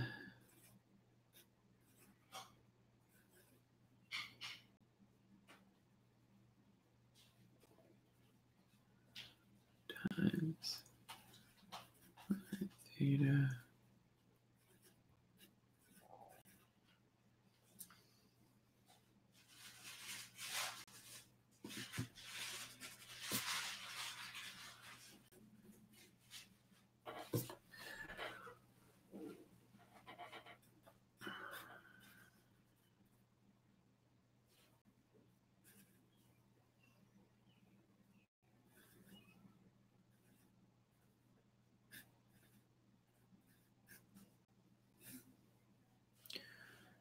and then on our function, the first one is just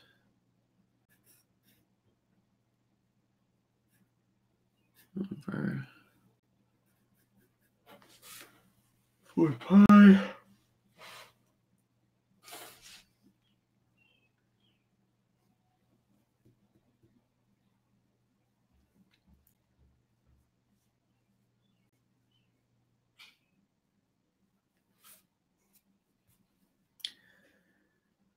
so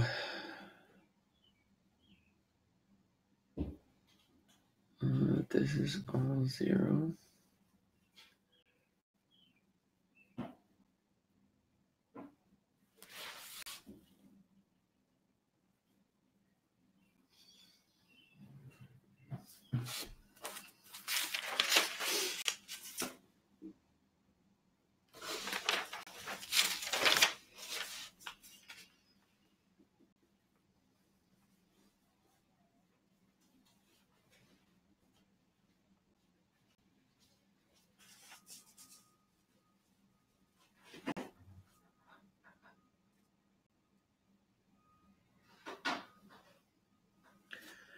No psi or phi dependence. Why isn't this just 0?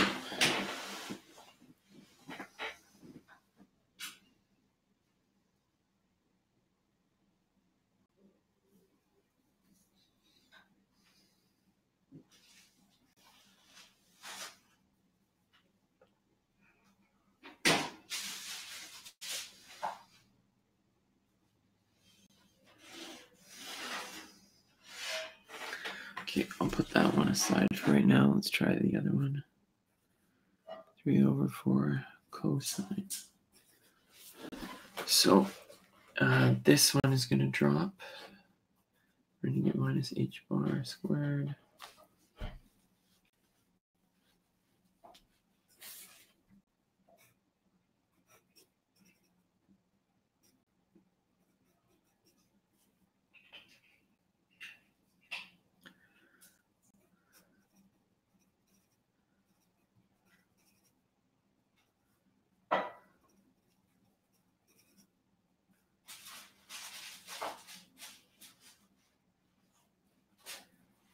This is sine theta.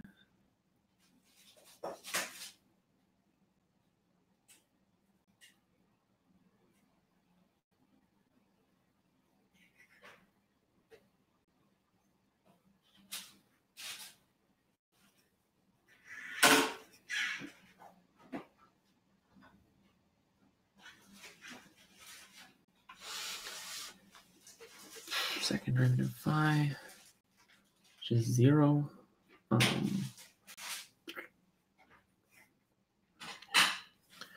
So we're like an eigenfunction of me.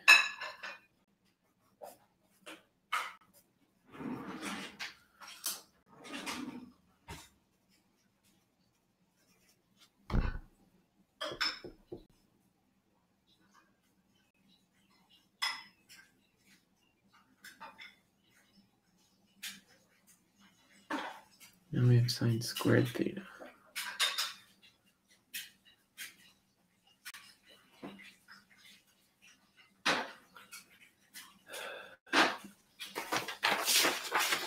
You sure that's right?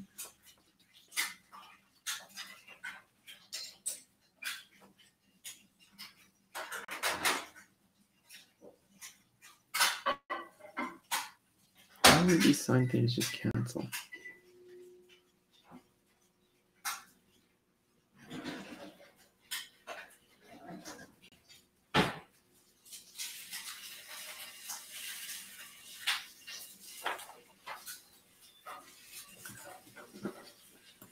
Let me look at this. I must be writing something out wrong.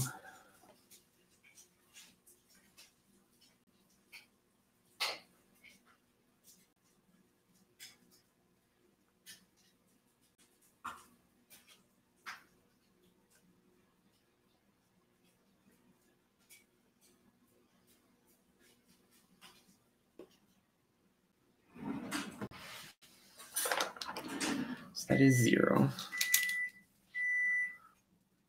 4.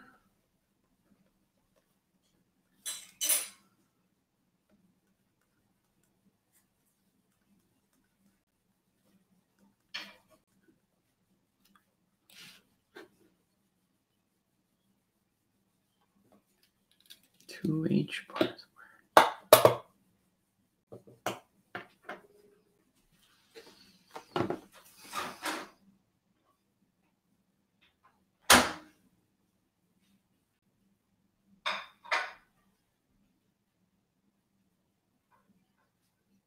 Thanks, Jordan.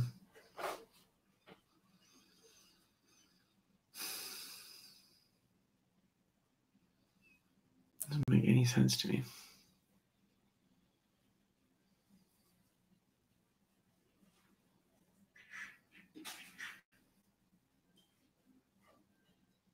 Am I missing something because we're supposed to have like, is it spherical? Is that what I'm missing?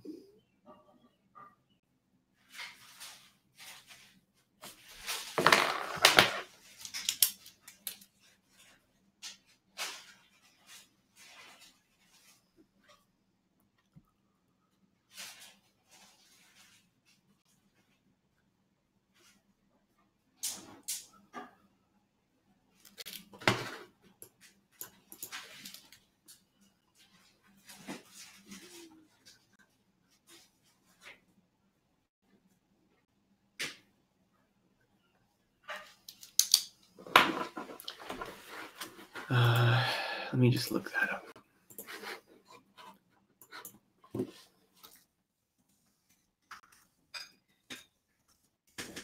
don't think there's any. I'm not know if there's anything here.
Okay, I'm gonna just pop where I'm gonna just check my textbook here. Do I have multivariable calculus?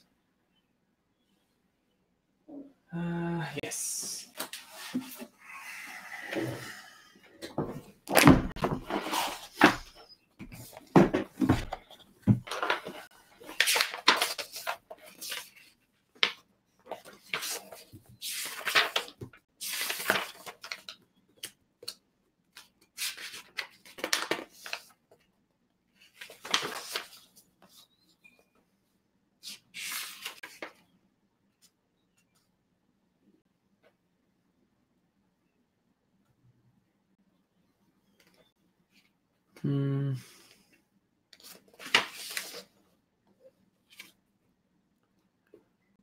Spherical coordinates. Do I have spherical coordinates?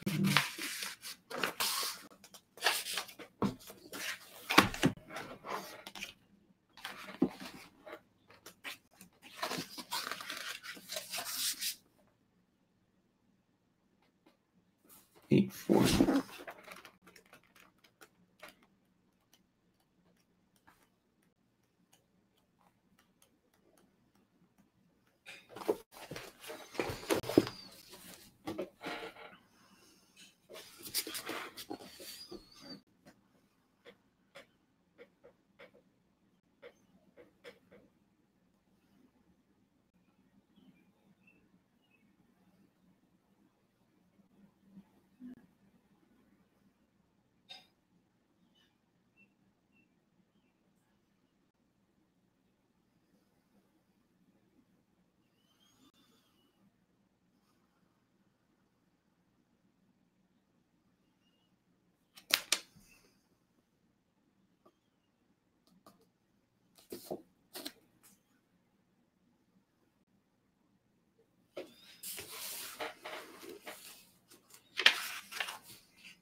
We have partial differentiation in spherical coordinates here. Blah, blah, blah.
Let me look at our table.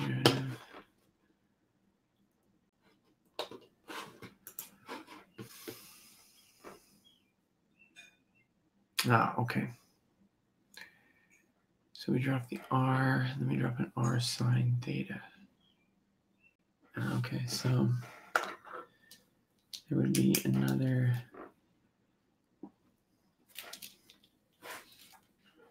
So hold on a sec.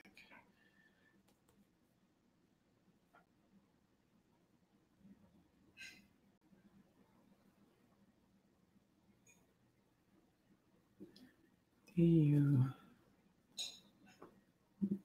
dr is equal to u du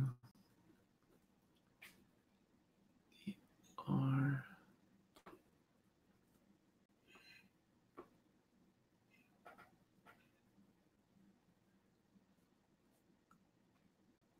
One over r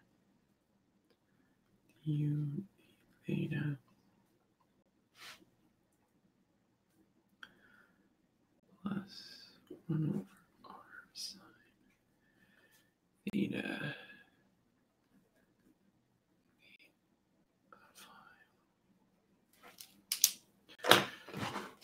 So given that, sorry, that was a little piece of math that I'd forgotten. Did that, what do we have now? Well, let's write it out again. I don't know if I want to write it out again. Let's just work it up here. What are we going to have?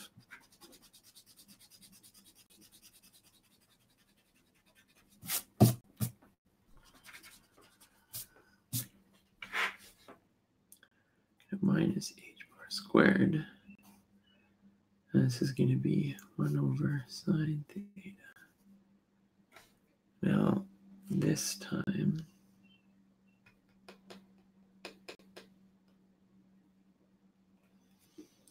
it's root 3 pi sine theta times sine theta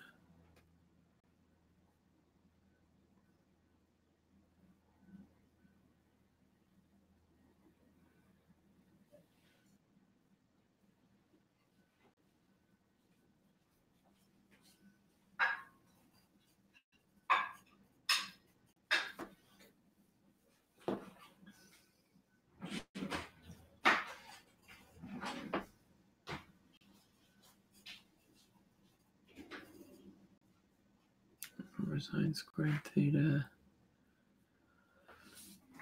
This time we're going to do the derivative twice.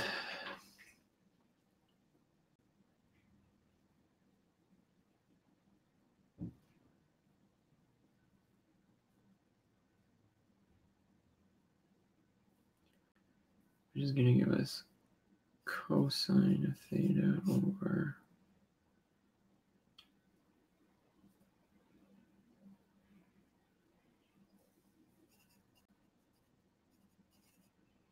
no, that's wrong too. Okay.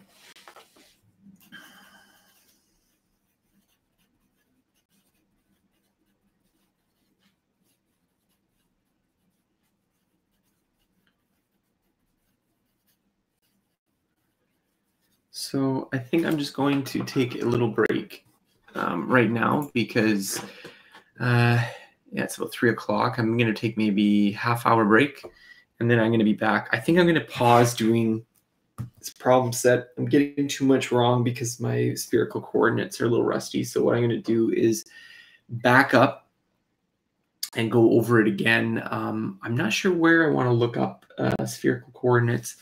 I do remember doing it in multivariable calculus, so I'm wondering whether I want to either pull out some old notes on that or look at maybe some MIT information to go through that. But I want to go through that a little bit more because I think it's going to be important for really getting a lot of this stuff on the rest of this problem set right. And it looks like I'm messing up kind of basic things about this, which means that I want to solidify that a little bit first before moving forward with this problem set. So I'm going to take a little break right now, and I'm going to be back in about half an hour.